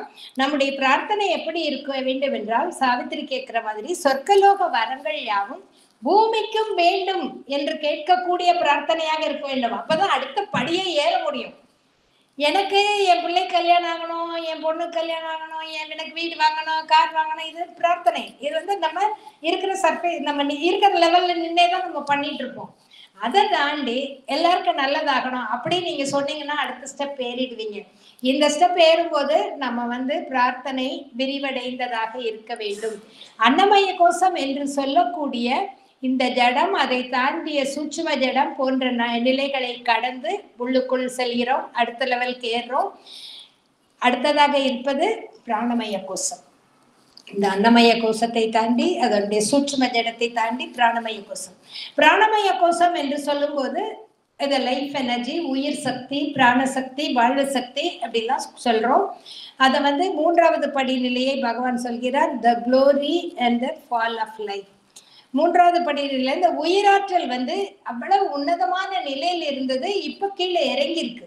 ஓகேயா? அந்த உன்னதமான நிலையில இருந்துதான் அது இறங்கி இருக்கு. சோ இந்த ஃபால்ல இருந்து அதை மீண்டும் அந்த உன்னத நிலைக்கு உயர்த்த முடியும். சோ க்ளோரி எப்படி இருந்தது, அதனுடைய இப்ப கீழே விழுந்த நிலை எப்படி இருக்குங்கிறதெல்லாம் தான் அதுல நம்ம குறிப்பிடுறோம். 3வது படிக்கு ஏறும்போது அப்பதான் நம்முடைய உயிர் சக்தி பற்றிய உணர்வு நமக்கு வரும். ஒரு உயிர் ஜடப்பொருளை கூட இப்ப இந்த பொருள் இவ்வளவு விலை கொடுத்து வாங்கியிருக்கோம் அப்படின்னு சொல்லி அந்த பொருள் மேல உயிர் இருக்கும். அதே வீட்டுல இருக்கிற கணவன் மேலேயோ மனைவி மேலேயோ நம்ம வந்து உயிரை நேசிப்பதை விட பணம் கொடுத்து வாங்கி ஒரு பொருளை நேசிக்கிற அளவுக்கு சில உயிர்களை நேசிப்பது. ஏன்னா உயிரின் மகத்துவம் புரியவில்லை. நமக்குள் இருக்கும் உயிர் சக்தி செயல்படுவது, உயிராற்றல், அந்த உயிராற்றல் இருக்க போய் தான் நம்மளால இவ்வளவு செய்ய முடியுது அப்படிங்கிறத நம்ம உணரல. அப்போ இந்த நிலைக்கு வரும்போது உயிராற்றலின் மகத்துவங்களை உணர ஆரம்பிக்கிறோம். சூட்சும ஜட உலகம் போன்று வாழ்வு சக்தியின் உலகமானது எல்லைகளற்று பறந்து விரிந்ததாக இருக்கிறது. இந்த சிற்சக்தி என்னும் வாழ்வு சக்தி இங்கு பல்வேறு நிலைகளில் தன்னை வெளிப்படுத்துகிறது. நம்முடைய உயிர் சக்தி இயற்கையின் கட்டுப்பாட்டுக்குள்ள, அதாவது குறிய எல்லைக்குள்ள இருக்கும்போது நம்முடைய வாழ்க்கை எப்படி இருக்கும் அப்படின்னா, சின்ன சின்ன ஆசைகள், விருப்பங்கள் என்ற அளவில் தான் இருக்கும். இன்னைக்கு இது செஞ்சு சாப்பிடலாமா, இன்னைக்கு நம்ம எல்லாரும் வரீங்களா, இன்னைக்கு எல்லாரும் ஹோட்டலுக்கு போயிட்டு இது சாப்பிட்டாங்களா, சின்ன சின்ன விருப்பங்கள். அது எது வேணா, நான் ஒரு உதாரணத்துக்கு எனக்கு சொல்ல தெரியாம இருக்கலாம், நீங்க சொல்லுங்க. ஒரு சின்ன சின்ன ஆசை, எத்தனை ஆசை இருக்கும் பாருங்க. அது மாதிரியே இருக்கும். வாழ்வு சக்தி மலரும் போது பிரம்மாண்டமான வெற்றிகளை பெற விரும்புகிறது. இதே அன்பர்கள் 10 பேர் கூடனீங்கன்னா எந்த ஹோட்டலுக்கு போய் சாப்பிடலாம்னா யோசிப்பீங்க. இல்ல இன்னைக்கு நம்ம எல்லாரும் 10 பேர் ஒன்னா வரீங்களா, சாவித்திரி படிக்கலாமா, லைட் டிவைன் வாசிக்கலாமா, என்ன மாறுகிறது. வாழ்வு சக்தி உயர துடிக்கிறது. உயர துடிக்கும் போது அங்கே அதற்கான அந்த முன்னேற்றத்துக்கான ஆர்வம் வருகிறது. அது பிரம்மாண்டமான வெற்றிகளை பெற விரும்புகிறது. அப்போ முதல்ல வாசிக்கிறோம், அதுக்கப்புறம் அதை பிராக்டிஸ் பண்ணணும். இந்த நிலையை நம்மளும் எட்டா என்ன, குரங்கில் இருந்து மனிதன் தோன்றினான், மனிதனில் இருந்து அதிமனிதன் தோன்றுவான் அப்படின்னா ஏன் நம்ம ஏன் அந்த அதிமனிதனுடைய ஆரம்ப நிலைக்கு ஏன் நாம் முயற்சி பண்ணக்கூடாது அப்படிங்கிற ஒரு இது வரும். அது எப்போ நம்முடைய உயிராற்றல் உயரும் போது. உயிராற்றல் உயர்ந்த நிலையில் இருக்கும்போது அன்பும் ஏகத்தன்மையும் பொருந்தியவர்களாக இருப்போம். உயிராற்றல் உயர்ந்த நிலைன்னா அதுக்கு என்ன டெபினிஷன் நம்ம கேட்போம் இல்லையா, அது எப்படி இருக்கு, உயிர் சக்தி எப்படி இருக்குன்னா, நான் நல்ல வேலை செய்யறேன், ரொம்ப ஆக்டிவா இருக்கேன், அப்ப என் உயிர் சக்தி நல்லா இருக்கு. அது மட்டும் இல்லை, உடல் சக்தி நல்லா இருக்கு. பட் உயிர் சக்தி எப்போ நல்லா இருக்குன்னா எல்லாரோடையும் இணக்கமா இருக்கணும். இணக்கமா இருக்கும் அப்படின்னா உயிர் சக்தி நல்ல பாஸ் மார்க் போட்டுடலாம். இல்லை இன்னைக்கு 10 பேர் பார்த்து நமக்கு வெறுப்பு வருது, சிடுன்னு வருதுன்னா கொஞ்சம் 2-3 சப்ஜெக்ட் ஃபெயிலு, இல்லை ஆல் சப்ஜெக்ட் ஃபெயிலு, அதை நீங்கள் நமக்கு நாமே நோட் பண்ணிக்கலாம். நான் இதுக்கு நோட் பண்ணுறதுக்கு ஒரு சார்ட் போட்டு கொடுத்துருக்கேன். ஆக்சுவலாக இன்னைக்கு எனக்கு எடுத்துகிட்டு வர முடியல, ஒரு சார்ட்டே போட்டு கொடுத்து அன்பர்களுக்கு ஃபாலோ பண்ண கொடுத்துருக்கேன். 31 நாளைக்கு போட்டு மெனக்கிட்டு இதுக்கு இதெல்லாம் போட்டு பிரிண்ட் அவுட் எடுத்து ஒரு 3000 பிரிண்ட் அவுட் நான் போட்டேன். இது வரைக்கும் ஒரு கிட்டத்தட்ட 2000 பிரிண்ட் அவுட். எத்தனை முதல்ல எல்லாம் இவங்களாம் நிறைய ஃபாலோ பண்ணி ஒரு வருஷத்துக்கு சேர்த்து எனக்கு கொடுத்தாங்க. பண்ணி பார்த்தா தான் தெரியும் உயிர் சக்தி எந்த நிலையில இருக்குன்னு. அன்பும் ஏகத்தன்மையும் பொருந்தியவர்களாக நாம் இருப்போம். பேதங்கள், வேறுபாடுகள், பிரிவினைகள் இருக்காது. இப்ப நிறைய குரூப்பிசம் இருக்கும், அது இருக்காது. எல்லாரும் ஒண்ணுதானே, ஒரு பேருக்கு அப்படி இருக்கும், பட் எல்லாரும் ஒண்ணுதானே அப்படிங்கிறது இருக்கும். அப்புறம் உயிர் சக்தி கூட இருந்ததுன்னா பணிவு இருக்கும். அப்படின்னு பேசுறதாங்க அது உயிர் சக்தி நிறைய ஆற்றலா இருக்காங்க அப்படிங்கிற அர்த்தம் இல்ல. உயிர் சக்தி பெருகும் போது பணிவு இருக்கும், கீழ்ப்படிதல் இருக்கும், சேவை மனப்பான்மை இருக்கும், குழந்தையை போன்று எப்போதும் ஒரு மகிழ்ச்சி இருக்கும், ஒரு துள்ளல் இருக்கும். இதெல்லாம் உயிர் சக்தி பெருகி இருக்கிறதுக்கான அடையாளம். நீங்க நோட் பண்ணி வச்சுக்கோங்க. உழைப்பு கடினமாக தெரியாது. அது மாமியாருக்கு செஞ்சாலும் சரி, மருமகளுக்கு செஞ்சாலும் சரி, வீட்டுக்காருக்கு செஞ்சாலும் சரி, என் கடன் பணி செய்து கிடப்பது. என்னோட உயிர் சக்தி நல்லா இருக்கு, நான் செய்வேன், எனக்கு ஒன்றும் பிரச்சனை இல்லை. ஏன் இந்த வேலையெல்லாம் இழுத்து போட்டுக்கிறேன், எனக்கு செய்ய முடியுது, இன்னும் சந்தோஷமா செய்யறேன். உழைப்பு கடினமாக தெரியாது. அன்றாட வேலைகள் அனைத்தையும் தெய்வீக உணர்வுடன் செய்வோம். எல்லோரையும் ஆன்மாவாக பார்க்கும் அருட்பார்வை வந்துவிடும். அப்ப இவங்க என்ன ஸ்டேட்டஸ் அது மாதிரி எல்லாம் பார்க்கணும். யாரை பார்த்தாலும் டைரக்டா அவங்க சொல் அந்த நிலை பார்க்கக்கூடிய ஒரு பார்வை வரும். எல்லோரும் தெய்வீக மேன்மை பொருந்தியவர்கள் என்பதை ஒத்துக்கொள்ளக்கூடிய ஒரு தன்மை நமக்குள்ள வரும். எல்லாரும் அன்னையினுடைய குழந்தைகள் தானே, அந்த ஏற்றுக்கொள்ளக்கூடிய பக்குவம் வரும். உயிராற்றல் நிறைந்திருக்கும் போது எப்படி இருக்கும், உயிராற்றல் பெருகும் போதுங்கிறத சொன்னேன். அப்போ இது பெருகுனா இந்த தன்மையெல்லாம் இருக்கும்னா அப்ப குறையாம பாத்துக்கலாம் தானே. ஓகேயா, உயிராற்றல் குறையாம பாத்துக்கணும். என்ன செய்யலாம், நல்ல வேற ஹெல்த் ட்ரிங்க்ஸ் எல்லாம் குடிக்கலாமா அப்படின்னா இதுக்கெல்லாம் ஹெல்த் ட்ரிங்க்ஸ் இருக்கு. தியானம் பண்ணணும், அன்னைக்கு திறமாக இருக்க வேண்டும், பகவானுடைய நூல்களை வாசிக்க வேண்டும். பகவானுடைய நூல்களை வாசிக்கும் போது உயிர் சக்தி பெருகுகிறது. இதை நீங்க அனுபவத்துல உணரலாம். ஜட பொருட்களை உணர்வோடு துடைத்து வைத்தல் வேண்டும். ஜட பொருளை எல்லாரும் வீட்டுல நம்ம வீட்டு வேலை செய்ய வேற யாரும் வராங்க, நம்ம தானே செய்யறோம். இன்னைக்கு எத்தனை பொருள் காலையில இருந்து கிளீன் பண்ணியிருக்கோம் அப்படின்னு. சும்மா கிளீன் பண்றது வேற, உணர்வோடு இந்த ஜடத்தை இதற்குள் இறைமை உரைகிறது என்பதை உணர்ந்து அதை சுத்தம் செய்வது. எல்லாருமே சுத்தம் செய்யணும். இப்போ பாத்திரம் கழுவுறோம், டெய்லியே நம்ம கழுவுறோம், டெய்லி ஆள் வச்சிருக்கோம்னு வச்சுக்கோங்களேன். இன்னைக்கு ஒரு நாள் மெய்டு வரல, இல்லை 2 நாள் லீவ் இல்லைன்னா நம்ம அந்த பாத்திரத்தை நம்ம தான் செய்ய வேண்டியது இருக்கு அப்படின்னு நினைக்கும் போது ஒரு கோபம், ஒரு எரிச்சல் அப்படி வரும் இல்லையா. இன்னைக்கு பார்க்க லீவ் போட்டாங்க, நான் செய்யறோம் அப்படின்னு ஒரு உதாரணத்துக்கு சொல்றேன். இதை சின்ன விஷயத்துல மாற்றி பாருங்க. இன்னைக்கு இந்த ஜட பொருட்கள் எல்லாம் நான் தொட வேண்டும் என்று விரும்புகின்றன, என் கையால் துலக்கப்பட வேண்டும் என்று அவை விரும்புகின்றன.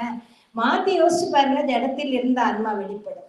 Matter reveal spirit. அது எப்ப ரிவியல் பண்ணும் அப்படின்னா, நாம் நேசிக்கும் போது ரிவியல் பண்ணும். இன்னைக்கு என் கையால என்னால தானே ஆள் வச்சு கிளீன் பண்றேன், அவங்க வந்தா கண்டிப்பா நம்ம செய்ய மாட்டோம் தானே. இன்னைக்கு நம்ம துடைக்கணும்னு அதெல்லாம் ஆசைப்படுது. ஸோ அந்த உணர்வோடு சுத்தம் செய்தல். அதுக்கு அடுத்தது செடி கொடிகளை பேணுதல். செடி கொடிகள் எல்லாம் உயிர் சக்தி இருக்கு. குழந்தைகள் கிட்ட லைஃப் எனர்ஜி ரொம்ப நல்ல லெவல்ல இருக்கும்.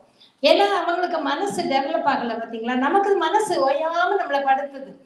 அவங்களுக்கு மனசுலாம் டெவலப் ஆகுதுன்னா குழந்தைங்க இருக்க வீடு சந்தோஷமா இருக்கும். என்னன்னா நம்ம என்ன செய்வோம், அதை மாத்தி யோசிப்போம். குழந்தைங்க இருக்க வீட்டுல என்ன சேட்டை பண்ணுது, என்ன வேலை இருக்கு, அப்படி நமக்கு வந்து எதையுமே சரியான முறையில அணுக தெரியல. அவங்க ஃபுல் லைஃப் எனர்ஜில இருப்பாங்க. அவங்களோட இருக்கும்போது அது மாதிரி செடி கொடிகள் போய் செடி கொடிகளுக்கு தண்ணி ஊத்துறது, அதுக்கு கிட்ட கொஞ்சம் நின்று அப்படி பாக்குறது, ஆகாயத்தை பாக்குறது, இதெல்லாம் மதர் சொல்லியிருக்காங்க. இதெல்லாம் பண்ணும்போது நம்முடைய உயிராற்றல் பெருகும். இப்போ ஜடம், அதாவது வேர்ல்டு ஸ்டார், அதுக்கு அடுத்து சூட்சும ஜடம், ரெண்டாவது சொல்லிட்டேன். மூணாவது the glory and the fall of life. Fourth step the kingdoms of the little life. இப்போ பிராணசக்தி மகத்துவமா இருந்தா எப்படி இருக்கும், கீழே இருந்தா எப்படி இருக்கும், தாழ்ந்த நிலையில இருந்தா எப்படி இருக்கும் சொன்னேன். இப்போ the kingdoms of the little life, இந்த தாழ்ந்த உயிர் சக்தி பிராணசக்தி ராஜ்யங்கள். வாழ் சக்தி வளர்ச்சியிராத நிலையில் நம்ம இருக்கும்போது நம்ம எப்படி இருப்போம்னா, நம்ம இப்ப இருக்க மாதிரி இருப்போம். ஓயாது கவலையில் மூழ்கி இருத்தல். துன்பம்தான் தனக்குரிய விதியாக எண்ணி மாய்ந்து போவது. எப்போதும் ஒரு நிறைவில்லாத தன்மை, அதிருப்தி, அமைதி இல்லாத இதயம், போராட்டமான வாழ்க்கை, இதெல்லாம் தான் இருக்கும். ஆனா சாவித்திரி படிக்க ஆரம்பிச்ச பிறகு உங்களுக்கு கண்டிப்பா இதெல்லாம் நம்ம கான்சியஸ் லெவல்ல உயரும் போது கண்டிப்பா மாறும். இப்ப ஓயாது கவலையில மூழ்கி இருக்க இல்லைங்க, கவலை இருக்கு. அதை எப்ப நம்ம சொல்லுவோம்னா, மத்தவங்க கிட்ட உனக்கு என்னப்பா பிரச்சனை இல்லை அப்படின்னு சொல்லும்போது, இல்லை எனக்கும் இவ்வளவு கவலை இருக்கு அப்படின்னு சொல்லி சொல்லுவோம். பிரச்சனை நானும் எவ்வளவு பிரச்சனையை தாங்கிட்டு இருக்கேன் தெரியுமா அப்படின்னு சொல்றதுக்கா சொல்லுவோம். ஆனா உண்மையிலேயே கொஞ்சம் மனசை அமைதிப்படுத்தி கேட்டு பாருங்க, உங்களுக்கு கவலை இருக்காங்க இல்லையா, எல்லாத்தையும் தான் அங்க கொடுத்தாச்சு, அவங்க எல்லாம் சுமக்கிறாங்க, நீ என்னத்தை சுமக்கிற. அப்ப இல்ல, கவலை குறைகிறது. துன்பம் தான் தனக்குரிய விதியாக எண்ணி மாய்ந்து போவது. துன்பமா உன்னுடைய விதி. யாருக்கு கிடைக்கும் அந்த பாக்கியம்? மேல மேல மேல மேல வேற வேற உலகங்களுக்கு மதர் நம்மளை கூட்டு போறாங்க. இந்த பாக்கியம் யாருக்கு கிடைக்கும்? யாருக்கு கிடைக்கும் இந்த அரியாசனம்? நம்ம மதர் கொடுக்குறாங்க. துன்பம் தான் நம்ம விதின்னு சொல்ல மாட்டோம். நிறைவில்லாத தன்மை இருக்காது. எப்பமா அதிருப்தி இருந்தது இருக்காது. திருப்தியா நல்லா இருக்காங்க, சந்தோஷமா இருக்கு. அப்போ போராட்டமான வாழ்க்கை நிலையை மாற்றுவதற்கான டெக்னிக்ஸ் எல்லாம் நமக்கு தெரிய ஆரம்பிக்கும். இதை எப்படி மாத்த முடியும் கொஞ்சம் கொஞ்சமா. நம்ம வேணா சொல்லிக்கலாம், இருக்குங்க இந்த பிரச்சனை எல்லாம் இருக்கு அப்படின்னு சொல்லிடுங்க. அது நம்ம ஆன்மா சில அந்த நம்முடைய நமக்கு சில நடிப்புகள், அதான் நடிப்புன்னு சொல்லுவோம். அது உண்மையிலே ஆனந்தமா இருக்கு. ஆனா நம்ம என்னங்க இருக்கதான் செய்யுது. சில பேர் வேணும்னே சொல்றது, எங்க நம்ம சந்தோஷமா இருக்கோம்னு சொல்லிட்டா எல்லாரும் திருஷ்டி போட்டுருவாங்க. இல்லைங்க, கஷ்டம் இருக்கதான் செய்யுது. அப்படி விளையாட்டு கூட நல்லா சந்தோஷமா இருக்கேன்னு 4 பேர் சொல்லி பாருங்க. இவங்க என்ன சாவித்திரி படிக்கிறதுனால இவங்க சந்தோஷமா இருக்காங்க கூட இருக்கு. அப்படி எல்லாருக்கும் அது பெருகும். அப்போ ஏன் வாழ்க்கை இப்படி இருக்கு, போராட்டமான வாழ்க்கையா இருக்குன்னா என்ன காரணம்னு பகவான் சொல்றாரு. உள்முக பார்வையும் உயர்வான நோக்கமும் இல்லாத காரணத்தினால். உள்முக பார்வை இல்லை. உள்ளுக்கு பாத்தீங்கன்னா நம்ம எல்லாரும் ஆனந்த ஸ்வரூபம் தான். உள்ளுக்கு போனா அமைதி தான். உள்ளுக்கு போனா எல்லாரும் பொதுவா இந்த சாப்பாடை கொடுக்கும்போது சொல்லுவாங்க, சரி கொஞ்சம் தான் இருக்கு, ஒரு விருந்தாள் வந்துட்டாங்க, இல்லை யாருக்கோ கொடுக்கணும், சரி பரவாயில்ல கொடு, இங்க கீழே போனா எல்லாருக்கும் ஒண்ணு தானே அப்படின்னு சொல்லுவோம். அதே மாதிரிதாங்க உள்ளுக்கு போனா எல்லாருக்கும் ஒண்ணு தானே சொல்லுவோம் இல்லையா? அது கேள்விப்பட்டிருக்கீங்களா? எல்லாரும் கேள்வி சொல்லுதானே, தொண்டைக்கு கீழே போனா எல்லாரும் ஒண்ணு தானாங்க, அவ சாப்பிட்டா என்ன நம்ம சாப்பிட்டா என்ன கொடுத்துட்டு போவோம்.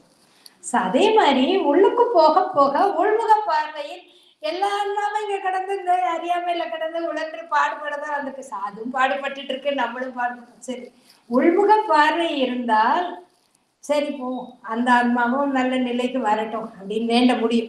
உயர்வான நோக்கம் இருக்க வேண்டும். அதுவும் இல்லாத காரணத்தினால்தான் நம்ம உயிர் சக்தி கம்மியா இருக்கு. சொற்ப ஞானம் கொண்டும் தவறான கணிப்பு திறன் கொண்டும் வாழ்வு நிகழ்ச்சிகளை எடை போடுவதன் காரணமாக உயிர் சக்தி விரயமாகிறது. நான் ஏன் எழுதிட்டு வரேன்னா, இன்னைக்கு வந்து எவ்வளவு தடவை பிரதிபாக்கு தெரியும், நான் ஒவ்வொரு தடவை எடுக்க போகும்போதும் பழைய நோட்ஸ் வச்சு பண்ண மாட்டேன். இருக்கும், ஆனா புதுசா தான் எழுதுவேன். அதை கைப்பட எழுதுவேன். ஏன்னா எனக்கு அது இறைவன் கொடுத்த பாக்கியமாக நான் கருதுகிறேன். எழுதும் போது என்று என்னுடைய அந்த போக்கு வந்து வேற மாதிரி இருக்கும். முதல்ல சொன்னதுக்கும் இப்ப சொல்றதுக்கும் உள்ள வித்தியாசம் இருக்கும். அதனால ஒவ்வொரு தடவையும் அதனாலதான் அந்த வார்த்தைகள் சரியாக வர வேண்டும். உயிர் சக்தி குறையுதுன்னு சொல்லல, விரயமாகிறது.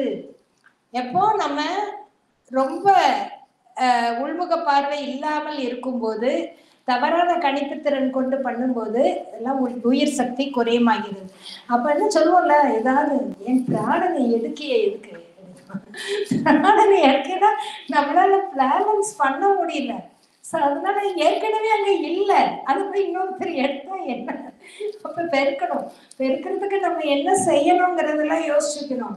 நாம் ஆன்மாக்கள் என்பதை உணராத நிலையில் வாழும் போது உயிர் சக்தி விரயமாகிறது. அதையும் சொல்லிட்டார். நம்ம ஆன்மான்னு அதுக்குதான் நான் சொல்ல, டெய்லி பிராக்டிஸ் பண்ணுங்க. ஓ சோல் மை சோல் தானே சொல்லுங்க. நம்ம வீட்டுல ஒரு குழந்தை இருக்கு, நம்ம தான் இப்ப குழந்தை பார்த்துட்டு வளர்க்குறோம்னு வைங்க. எப்படி வளர்க்கும்? அப்படியே சாப்பிடுது, தூங்கு, அப்படியே வளர்க்குறோம். என் கண்ணுல, என் ராஜால, தங்கம்ல சொல்லி வளர்க்க மாட்டோமா? இப்ப நம்ம இந்த ஆன்மா இருக்கு, அது பாட்டு நீ ஆன்மாவா இருந்தா எனக்கு என்ன? நான் படுற பாடு, என் மனசு படுற கஷ்டம், என் உடம்பு இன்னைக்கு பார்த்துருக்க வேலை அப்படின்னு நினைக்காம, ஓ சோல் மை சோல் சாவித்திரி கொஞ்சிறாங்க, அரை சோல் அசண்டோ சோல். எப்படி இப்படி ஆன்மாவோட பேச முடியும்? மதர் சொன்ன மாதிரி இந்த ஒரு காவியம் போதும். நிறைய படிக்கணும்னா படிக்கலாம். அட்லீஸ்ட் இந்த ஒண்ணு பிராக்டிஸ் பண்றதுக்கே அவ்வளவு விஷயங்கள், இவ்வளவு காலம் தேவைப்படுகிறது. அப்போ ஆன்மாவை உணரவில்லை என்றால் உயிர் சக்தி தாழ்ந்த நிலையில் இருக்கிறது. தாழ்ந்த நிலையில இருக்கும்போது எந்தெந்த தேவதைகள் நம்மை ஆட்கொள்கிறார்கள், அதுதான் கண்டோஃபைன், த காடட்ஸ் ஆஃப் த லிட்டில் லைட்.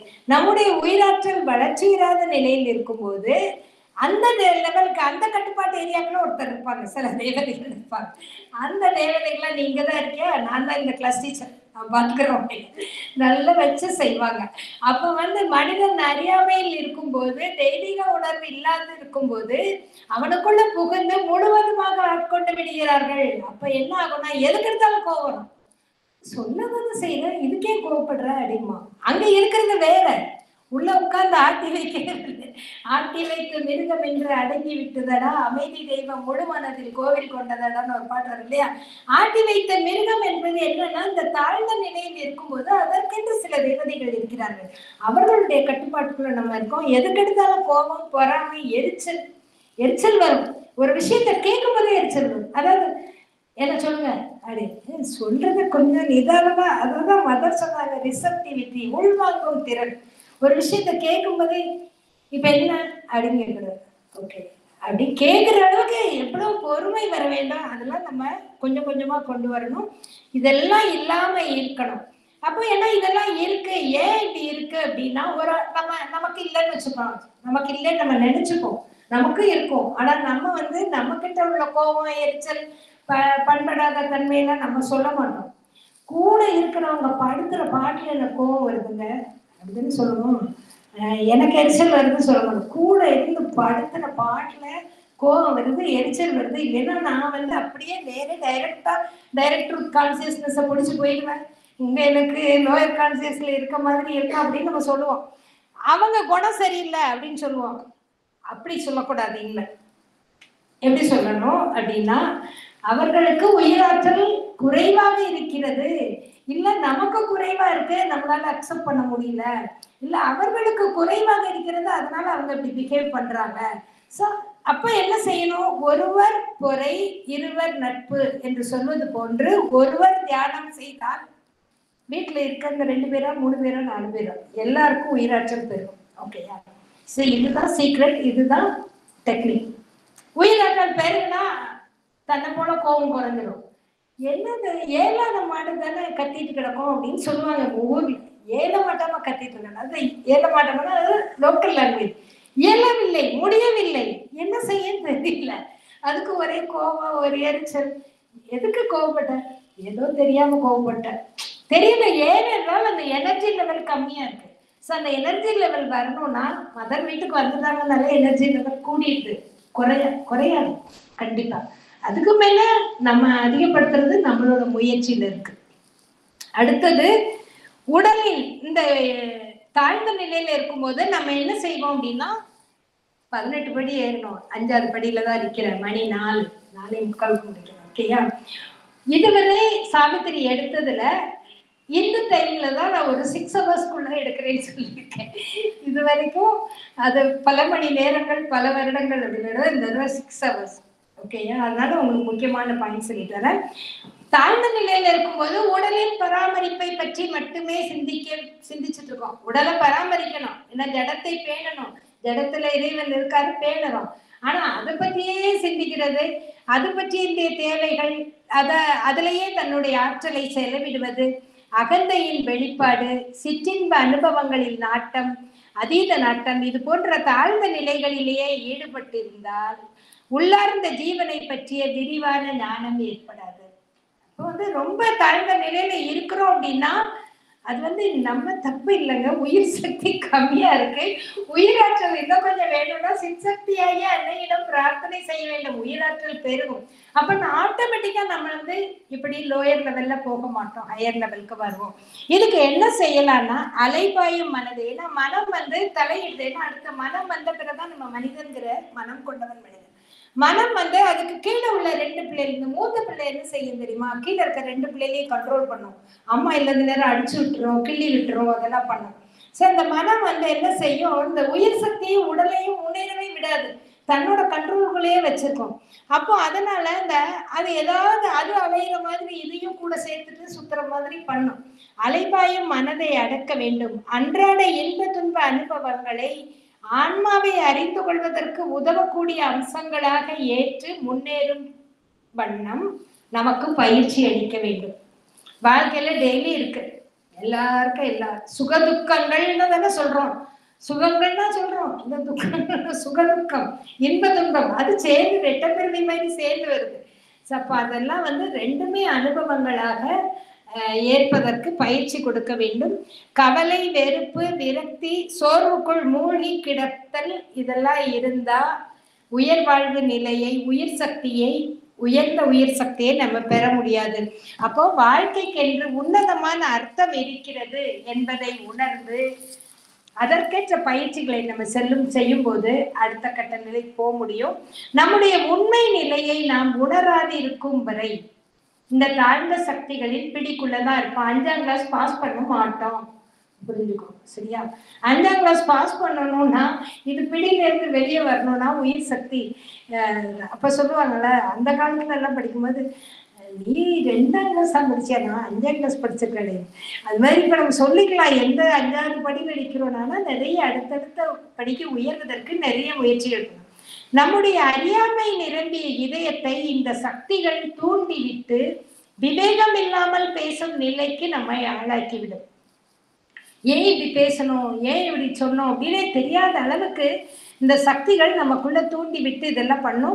முன்னேற விடாமல் இடையூறுகளை கொடுத்து கொண்டே இருக்கும். Hardly a few can climb to greater life. Page number 165 சொல்றாரு. நான் அநேகமா கோட் பண்ணவே இல்லை சாவித்திரியில இருந்து, ஏன்னா கோட் பண்ணா இந்த டைமுக்குள்ள முடிக்க முடியாதுல்ல. அநேகமா 3rd டேல உங்களுக்குள்ள லைன்ஸ் எல்லாம் கொடுக்குறேன். ஒரு சிலரால் தான் உன்னதமான, யாருக்கா தூக்கம் வருதா அதை சொல்லுங்க. ஃபீலிங் ஸ்லீப்பி இல்ல? ஓகே. அதாவது ஒரு சிலரால் தான் இந்த சின்ன தேவதைகள்ட்ட இருந்து விடுபட்டு வர்றதுக்கு ஒரு சிலரால் தான் முடியும். இந்த சின்ன தேவதைகள் நம்ம உயிர் சக்தி குறையா இருக்கிறதுனால அவர் சொல்றாரு, நம்ம சிறு தேவதைகள் யாரும் சொல்லுவோம், நம்மளை சுத்தி நமக்கு பிரச்சனை கொடுக்கறவங்க எல்லாம் சிறு தேவதைகள். இந்த சிறு தேவதைகள் படுத்துற பாடு அப்படின்னு சொல்லுவோம். அந்த சிறு தேவதைகள் படுத்தாது, அது சுத்தி இருந்தாலும் சரி, சூட்சுமமா இருந்தாலும் சரி, நம்முடைய உயிர் சக்தி இதா இருந்தா, அப்ப வீக்கா இருக்கும் அப்படின்னா நமக்கு இந்த தொந்தரவு கொடுத்துட்டு இருக்கோம். இதுக்கு ஒரு சிலர் தான் மேல வர முடியும்னா அப்ப அதுக்கேற்ற எஃபர்ட் போடணும். தெய்வீக ஆற்றல்களை இறங்குமாறு அழைக்க வேண்டும். பகவான் பாயிண்ட்ஸ் கொடுக்குறாரு, ஒவ்வொரு இடத்துலயும் கொடுக்குறாரு. மந்திர திருவுகள் நூல்கள்ல அதை நம்ம கடைசியில சம்மரைஸ் பண்ணி கொடுத்துருக்கோம்.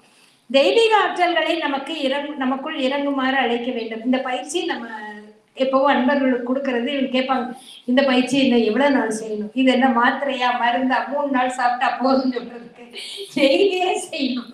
நம்ம இதை டிவைன் பவர்ஸை உள்ளுக்குள்ள நமக்கு ஃபுல் ஆகுற வரைக்கும் ஃபுல்லானா நிறைஞ்சு போகும், எல்லாருக்கும் பரவும், அவ்வளவுதானே. அதுக்காக ஏன் எவ்வளவு நாளும் ஏன் கேட்கணும், இதே பயிற்சி பண்ணிட்டே இருங்க அப்படின்னு. தெய்வீக ஆற்றல்களை இறங்குமாறு அழைக்க வேண்டும். சொர்க்க வலிமை பற்றி நம்முடைய இதயங்களுக்கு தெரியப்படுத்த வேண்டும். அப்போ முதல்ல என்னன்னா, சொர்க்க வலிமைன்னு நமக்கு தெரியாது. மதர் இருக்காங்க, பார்த்துப்பாங்க, நீ கவலைப்படாத. இந்த டிரானல்ல ஒரு பதட்டம் வரும் பாருங்க, தாங்க முடியாது. நமக்கு வரத கூட தாங்கிப்போம், நம்முடைய பிள்ளைகளுக்கோ நம்முடைய குழந்தைகளுக்கு வரும்போது சில விஷயங்களை தாங்க முடியாது. நம்ம மதர் இருக்காங்க பார்த்துப்பாங்க, மதர் இருக்காங்க பார்த்துப்பாங்க அப்படிங்கிறத சொர்க்க வலிமையை தெரியப்படுத்த வேண்டும். நம்முள் இருக்கும் விலங்கின் தன்மையை கொஞ்சம் கொஞ்சமாக மாற்றி தெய்வீக தன்மை கொண்டு விலகச் செய்தாக வேண்டும். தெய்வீக தன்மை கொண்டு வந்துட்டுன்னா அந்த விலங்கின் தன்மை தானே விலகி போயிடும். உன்னதமான இறை ஒளியை நமது இதயங்களுக்கு அறிமுகப்படுத்த வேண்டும். அதை அந்த இறை ஒளி நமக்கு இருக்கு, நம்மளை கைட் பண்ணுது அப்படிங்கிறத நம்ம சொல்லிட்டே இருக்கணும். மதர் பார்த்துப்பாங்க, மதர் கூட இருக்காங்க, தைரியமாயிரின்னு பலவீனமாக இருக்கும் நம்முடைய பிராணனுக்கு நாம் சொல்ல வேண்டும், ஊக்கமளிக்க வேண்டும். அப்படிலாம் வந்துட்டே இருந்தனா நம்மளால இந்த 5வது ஸ்டெப், இந்த தாழ்ந்த சக்திகளின் பிடியிலிருந்து நம்ம விடுபட முடியும். 6வது, the kingdoms and gardens of the greater life, உயரிய பிராண சக்தியின் உன்னதமான ராஜ்யங்கள். இந்த உயிர் சக்தி வளர்ச்சி வரும்போது, வலுவடையும் போது உயர் வாழ்வு நிலைக்குள்ள பிரவேசிக்கிறோம். இப்போ பணம் இருந்தா, பொருள் இருந்தா, நல்ல வசதி இருந்தா, அந்தஸ்து இருந்தா அப்பதான் உயர் வாழ்வுன்னு நம்ம நினைச்சிட்டு இருக்கோம். ஒரு ராங் கன்செப்ட் இது. ஆனா உண்மையிலே உயர் வாழ்வு என்பது என்னன்னா, ஆன்மாவை உணர்ந்த வாழ்வு. அப்ப நம்ம எல்லாரும் உயர் வாழ்வுல தானே இருக்கோம். உணர்வு ஆரம்பிச்சிட்டோம்னா உயர் வாழ்வுக்கு வந்தாச்சு. உயர் வாழ்வு என்பது தான். இந்த வாழ்வு நிலை 6வது இந்த படித்தரத்துக்கு வரும்போது, இந்த கிங்டம்ஸ், இதனுடைய ராஜ்யங்கள், இதற்குரிய தேவதைகள் என்று குறிப்பிடுகிறார். இங்க என்ன மாற்றம் ஏற்படும்னா, இதுவரை இல்லாத நம்பிக்கை நமக்கு வரும். எப்படினாலும் நம்ம தேறிடுவோம், பாஸ் ஆயிடுவோம், மதம் நம்ம செலக்ட் பண்ணிடுவாங்க அப்படின்னு ஒரு நம்பிக்கை வரும். அதுக்கப்புறம் அருளின் ஸ்பரிசம் கிடைக்கும், அதனோட ஸ்பரிசம் கிடைக்கும். மகிழ்ச்சி, உயர்ந்த கண்ணோட்டம், உற்சாகம், பூரணத்துவம், உயர்நிலைகளை எட்டுவதற்கான தீவிர ஆர்வம், இறைமையை அன்புடன் நாடுதல், அன்புமயமாக மாறத் தொடங்குதல், உள்முக வாழ்வின் மகத்துவங்களை உணர்ந்து கொள்ளுதல், பரந்த மனப்பான்மை, நல்லதொரு புரிதல், இதெல்லாம் ஏற்படும். என்னெல்லாம் இருந்தது? நம்பிக்கை, அருளின் ஸ்பரிசம், மகிழ்ச்சி, உயர்ந்த கண்ணோட்டம், உற்சாகம், பூரணத்துவம், உயர்நிலைகளை எட்டணும். 6th ஸ்டாண்டர்ட் போன உடனே பிள்ளைகள் அதுவரை கூட ரொம்ப படின்னு சொல்ல மாட்டோம். 6th போனா ஹைஸ்கூல் போயாச்சு, படி.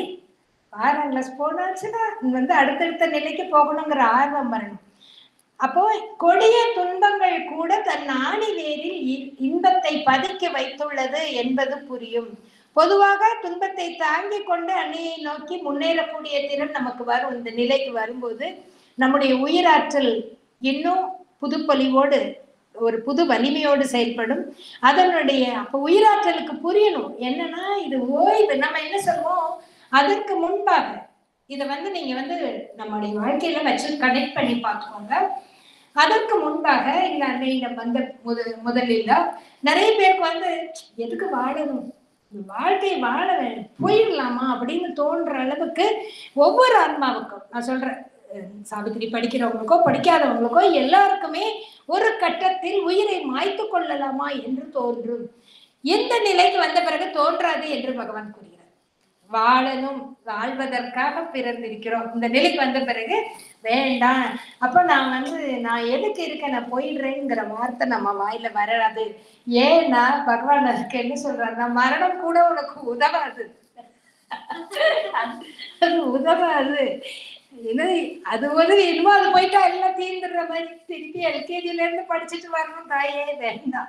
மரணம் உனக்கு உதவாது, மரணத்துடன் எல்லாம் முடிந்து விடும் என்ற நம்பிக்கை வீணானது என்பதை உயிர் புரிந்து கொள்ளும். நம்முடைய ஆன்மாக்கள் தம் ஆதி மூலமாகிய இறைவனை சென்று சேர வேண்டும் என்ற உண்மை நிச்சயமாகி உள்ளது. அதை உயிர் சக்தி புரிஞ்சுக்கும். வாழ்க்கை என்னும் புதிரான ஓட்டத்தை ஓடித்தான் ஆக வேண்டும். ஓடாம இடையில அப்படியே நம்ம போயிட்டோம்னா, இந்த உலகத்தை விட்டு போயிட்டோம்னா கடக்க முடியாது, திருப்பி ஓடணும். நம்முடைய ஆன்மாக்கள் இறைமையோடு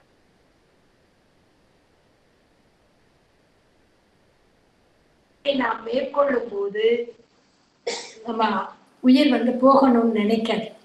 அப்படியா, வாழ பிடிக்கல, வாழ்வை மாற்றிக்கலாமா அப்படிங்கிற ஒரு எண்ணம் வராது. அது வரைக்கும் வந்திருக்கலாம், வந்திருந்தா கூட நாம் இந்த நிலைகளை தொடர்ந்து எட்டும்போது நமக்கு வராது. அதாவது ஒரு கான்சியஸ் லெவல் உயரும் போது என்ன ஆகும்னா, நம்ம இப்ப என்ன பிரச்சனை உனக்கு, ஒருத்தர் சொல்றாங்க எனக்கு நான் வாழ பிடிக்கல, என்ன பிரச்சனை உனக்கு அப்படிங்க போல, அது மாதிரி நம்ம உள்ளுக்கு போய் உனக்கு என்ன பிரச்சனை அப்படிங்கணும், நான் டிவைனோட கனெக்ட் ஆகி இருக்கணும்னு விரும்புறேன், அதுக்கு நீ இதையே கொடுக்கலையா, அதுதான் பிரச்சனைங்க. அப்ப அதுக்கேற்ற மாதிரி நம்ம செய்யும் போது சரி நான் வாழுறேன், என்ன பிரச்சனை, எல்லாரும் வாழுறேன்னு உயிர் சக்தி தரும். இப்போ இதை அப்ப உயிர் சக்திக்கு தெரியுது. அப்ப பேஜ் நம்பர் 200 வந்துட்டோம். ஓ surely one day he shall come to our cry, one day he shall create our life anew. நம் அழைப்புக்கு இணங்கி நிச்சயமாக இறைவன் புவிக்கு வருவார், நம்முடைய வாழ்வை புதுப்பிப்பார் அப்படின்னு உயிர் சக்தி புரிந்து கொள்கிறது. அடுத்தது அது புரிந்த பிறகு அதுக்கப்புறம் இந்த புரிதல் கரெக்டா இருக்கான்னு தெரிய வேண்டாமா, தெரியணும்ல. உண்மையிலேயே உனக்கு ஞானம் வந்துட்டுதா வரலையா. அடுத்த கண்டோ என்னது, த டிசென்ட் இன்டு நைட், இருளுக்குள் இறங்குதல். இவ்வளவு எல்லாம் புரிதல் நம்பிக்கையெல்லாம் வந்த பிறகு இருளுக்குள்ள, புரிதல் வந்த பிறகு இருட்டுக்குள்ள தள்ளினாதான் நீ நம்பிக்கையோட இருக்கியான்னு பார்க்க முடியும். நாம் அனைவரும் யாத்ரீகர்கள், நித்தியத்தை நோக்கி நாம் பயணம் செய்து கொண்டிருக்கிறோம். ஒளியை தேடி செல்லும் நம்முடைய பயணத்தின் போது இருள் நிறைந்த பாதைகளை நாம் கடந்து வர வேண்டியிருக்கும். அந்த பயங்கரமான இருட்சூழல்கள் எப்படி இருக்கும்னு பகவான் விளக்குறாரு.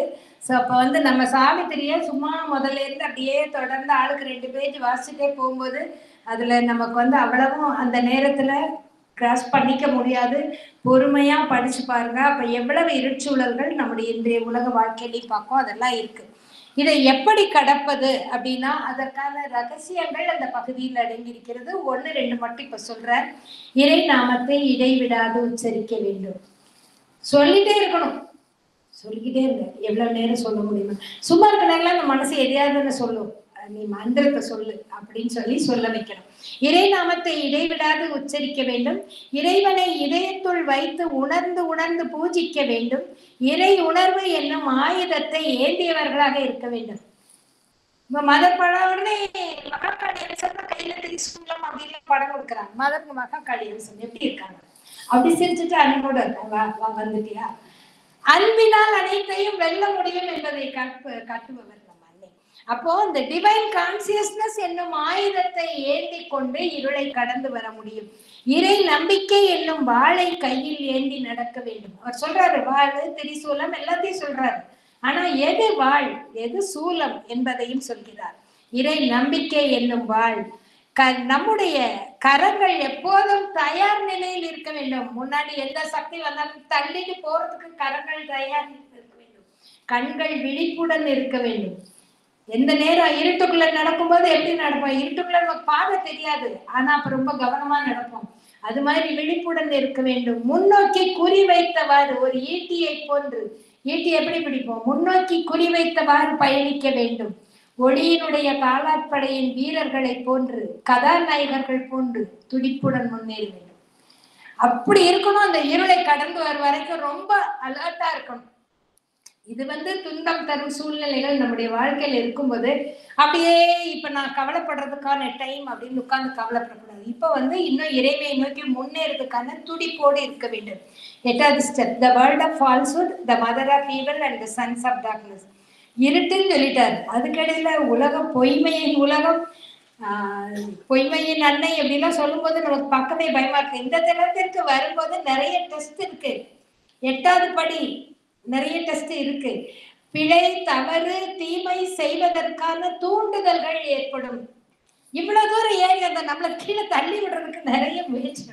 எங்க வீரக்காதான் அடிக்கடி சொன்னாங்க, கீழே காலை பிடிச்சு கீழே இழுக்குப்பா, மனசுல மேல இருந்து மதம் கை தூக்கி நம்மளை கூட்டிட்டு போயிடுவாங்க அப்படின்னு.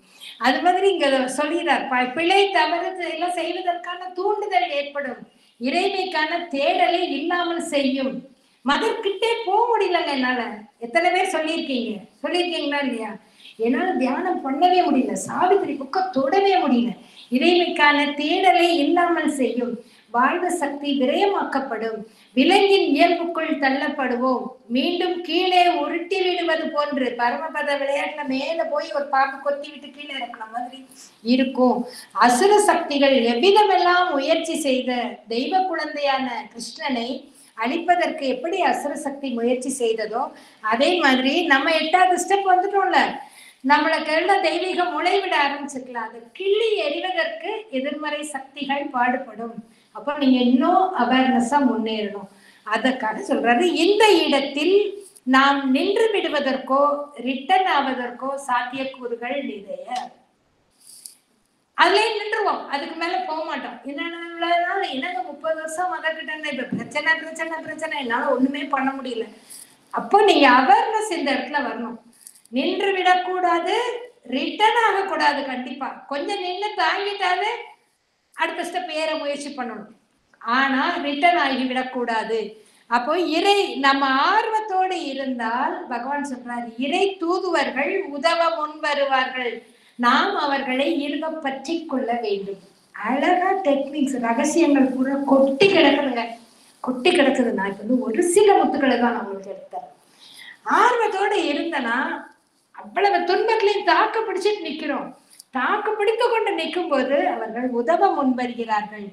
இருளின் புதல்வர்கள் வாழ்வை துன்பம் மிகுந்த வாழ்வாக சோக நாடகமாக மாற்றுவதற்கான திட்டம் திட்டிக் கொண்டு இருப்பார்கள். நம்ம வாழ்க்கை அப்படியே மோசமாக்கும். மதர்கிட்ட என்னங்க கிடைச்சது, மதர்கிட்ட என்ன கிடைச்சது, வாழ்க்கை ரொம்ப கஷ்டமா போயிட்டு இருக்கு அப்படிலாம் சொல்லுவாங்க. இது நம்முடைய ஆன்மாவின் பயணம், இப்படிதான் திட்டமிடப்பட்டிருக்கிறது. அப்போ ஒரு கட்டத்துல நமக்கு சோதனைகள் வரும். அப்ப நம்ம விடாம முயற்சி செய்யணுங்கிறத பகவான் இங்க குறிப்பிடுகிறார். கடவுளர்களின் ஒளி பொருந்திய குழந்தைகளை கூட அவர்கள் துன்புறுத்த துணிவார்கள். உங்களுக்கு ஏங்க இப்படி வருது? நான் ஏதாவது சொன்னேன், ஏதோ ஒரு உடம்பு சரியில்லை அப்படின்னு சொன்னா, நீங்க தான் சாவித்திரிலாம் எடுக்கிறீங்களே, உங்களுக்கு ஏங்க இப்படி வருது? எல்லாருக்கும் வரும். ஏன்னா எல்லா ஆன்மாக்களும் யாத்திரிகர்கள், எல்லாரும் ஒளியை நோக்கி பயணிக்கிறோம். இடையில நமக்கு இடையூறுகள் வரும், அதை நம்ம எடுத்துக்கணும். இது எல்லாத்தையும் கண்டிப்பாக அனைவரும் கடந்து வந்தாக வேண்டும், சவாலை ஏற்றாக வேண்டும். மன்னர் அஸ்வபதி எப்படி இந்த சவாலை ஏற்கிறார் என்றால், தன்னுடைய ஒளி பொருந்திய ஆன்மாவினால் இருளுக்கு அரைக்கூவல் விடுக்கிறார். ஒளி பொருந்திய ஆன்மாவினால் இருளை சமாளித்து வருகிறார்.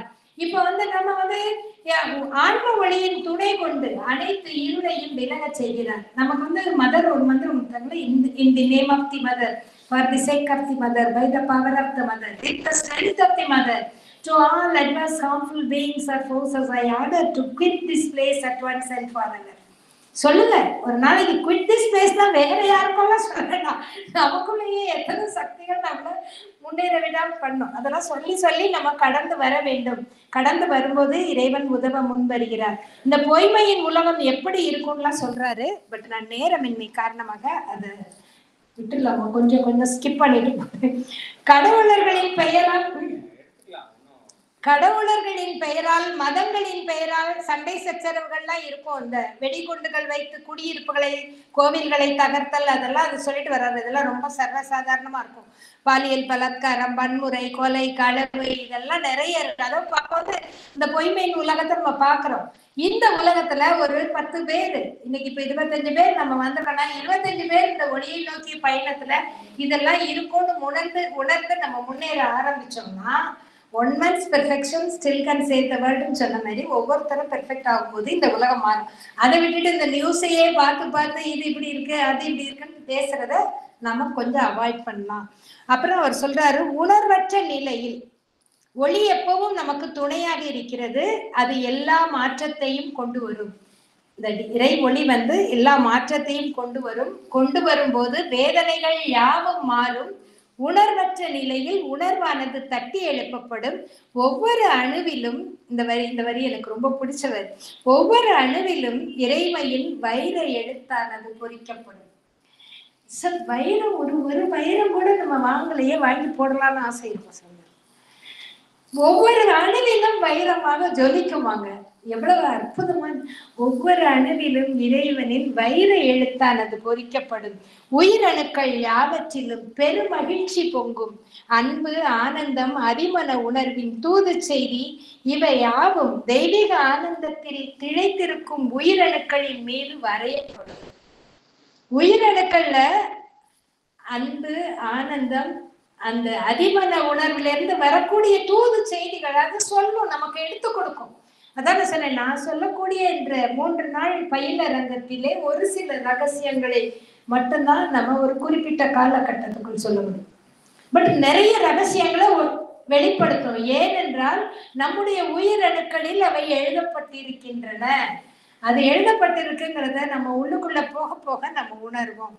அப்போ அதுக்குதான் நான் அன்பர்களுக்கு prayers of the cells daily சொல்ல சொல்லி ஒரு பயிற்சியை கொடுத்தேன். Daily prayers of the cells சொல்ல சொல்ல சொல்ல உங்க உயிரணுக்கள் ஒளி, தாங்கள் ஒளியுடன் இருப்பதை உங்களுக்கு வெளிப்படுத்தும்.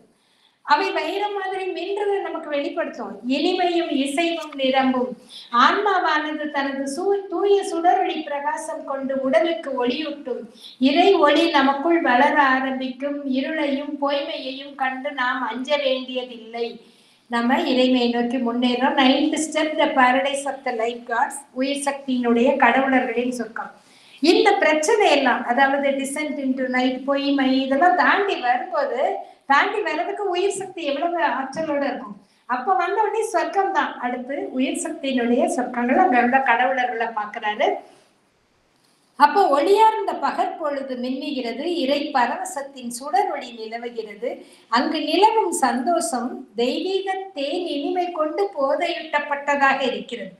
அப்படி தேன், ஸ்பிரிச்சுவல் வைன் என்று பகவான் சொல்றார். ரொம்ப இனிமையா இருக்கு, ரொம்ப சந்தோஷமா இருக்கு. அப்படி ஒரு சந்தோஷத்தை அவர் அனுபவிக்கிறார். பாதுகாப்பு, பவித்திரம், ஆனந்தத்துக்கான உத்திரவாதம் எல்லாம் கிடைக்கும். இப்ப உன்னை யாரும் டிஸ்டர்ப் பண்ண முடியாது, உனக்கு யாரும் கஷ்டத்தை கொடுக்க முடியாது. இனி உனக்கு ஆனந்தம் தான். அந்த உத்தரவாதம் எங்க கிடைக்குன்னா அந்த 9th ஸ்டெப்ல கிடைக்குது. உயிரானது இறைவனின் ஆனந்த சிரிப்பில் மகிழ்ந்து அவருடைய பேரன்பு மிக்க நெஞ்சகத்தில் ஆனந்தமாக சாய்ந்திருக்கிறது. பகவான் ஸ்ரீ அரவிந்தோ சம்பக்லால் அப்படி கட்டியிருப்பார் பாருங்க. எல்லாருக்கும் தோணும், அந்த படத்தை பார்க்கவே அப்படியே புல்லரிக்கும்.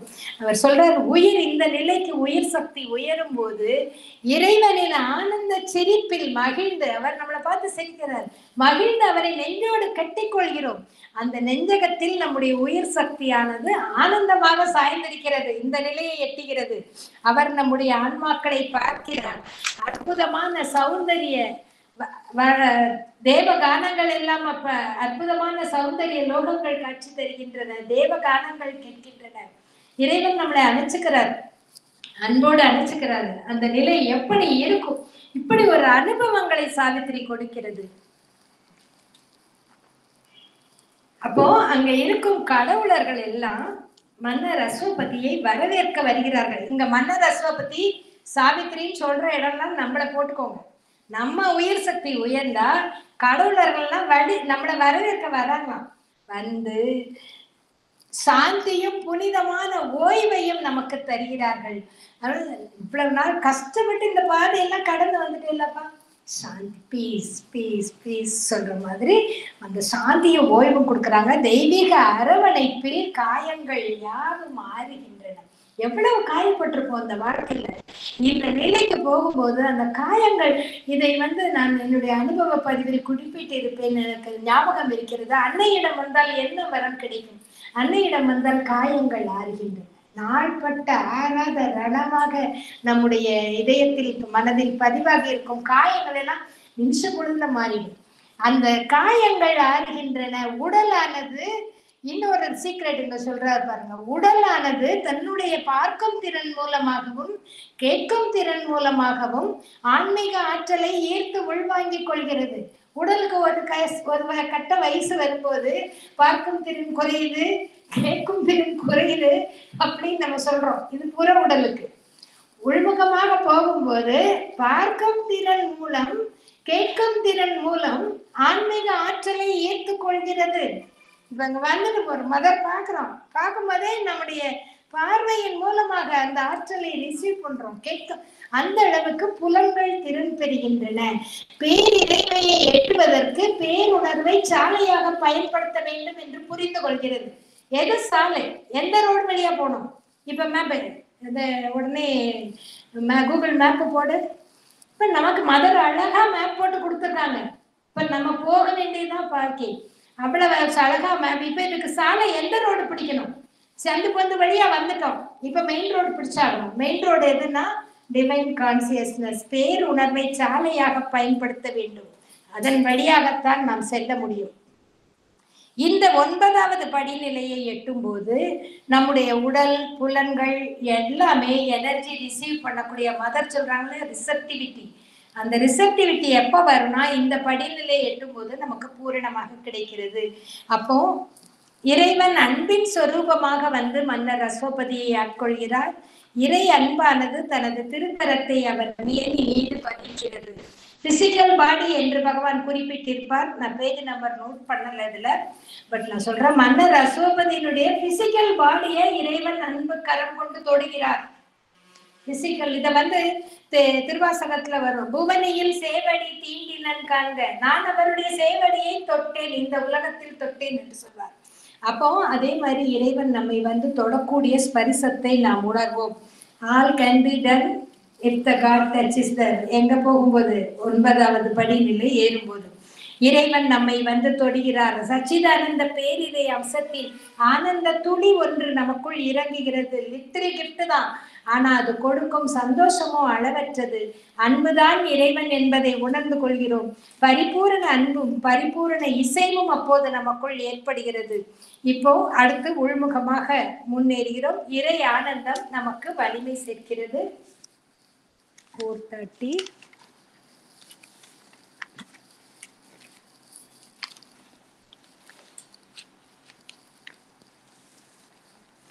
அடுத்ததாக Canto 10, The Kingdoms and Gardens of the Little Mind. சிறிய மனோசக்தியின் ராஜ்யங்கள் தெய்வங்கள்.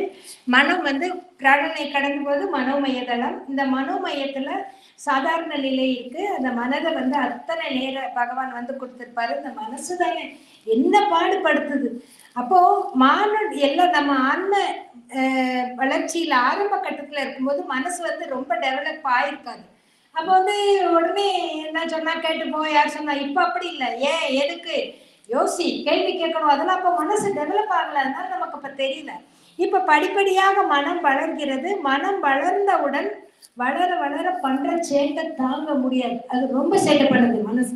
அப்ப வந்து என்ன ஆகுது, அதை தூண்டி விடுவதற்கென்று சில தேவதைகள் இருக்கிறார்கள். அதான் த cadres of the little mind என்று குறிப்பிட்டிருப்பார்.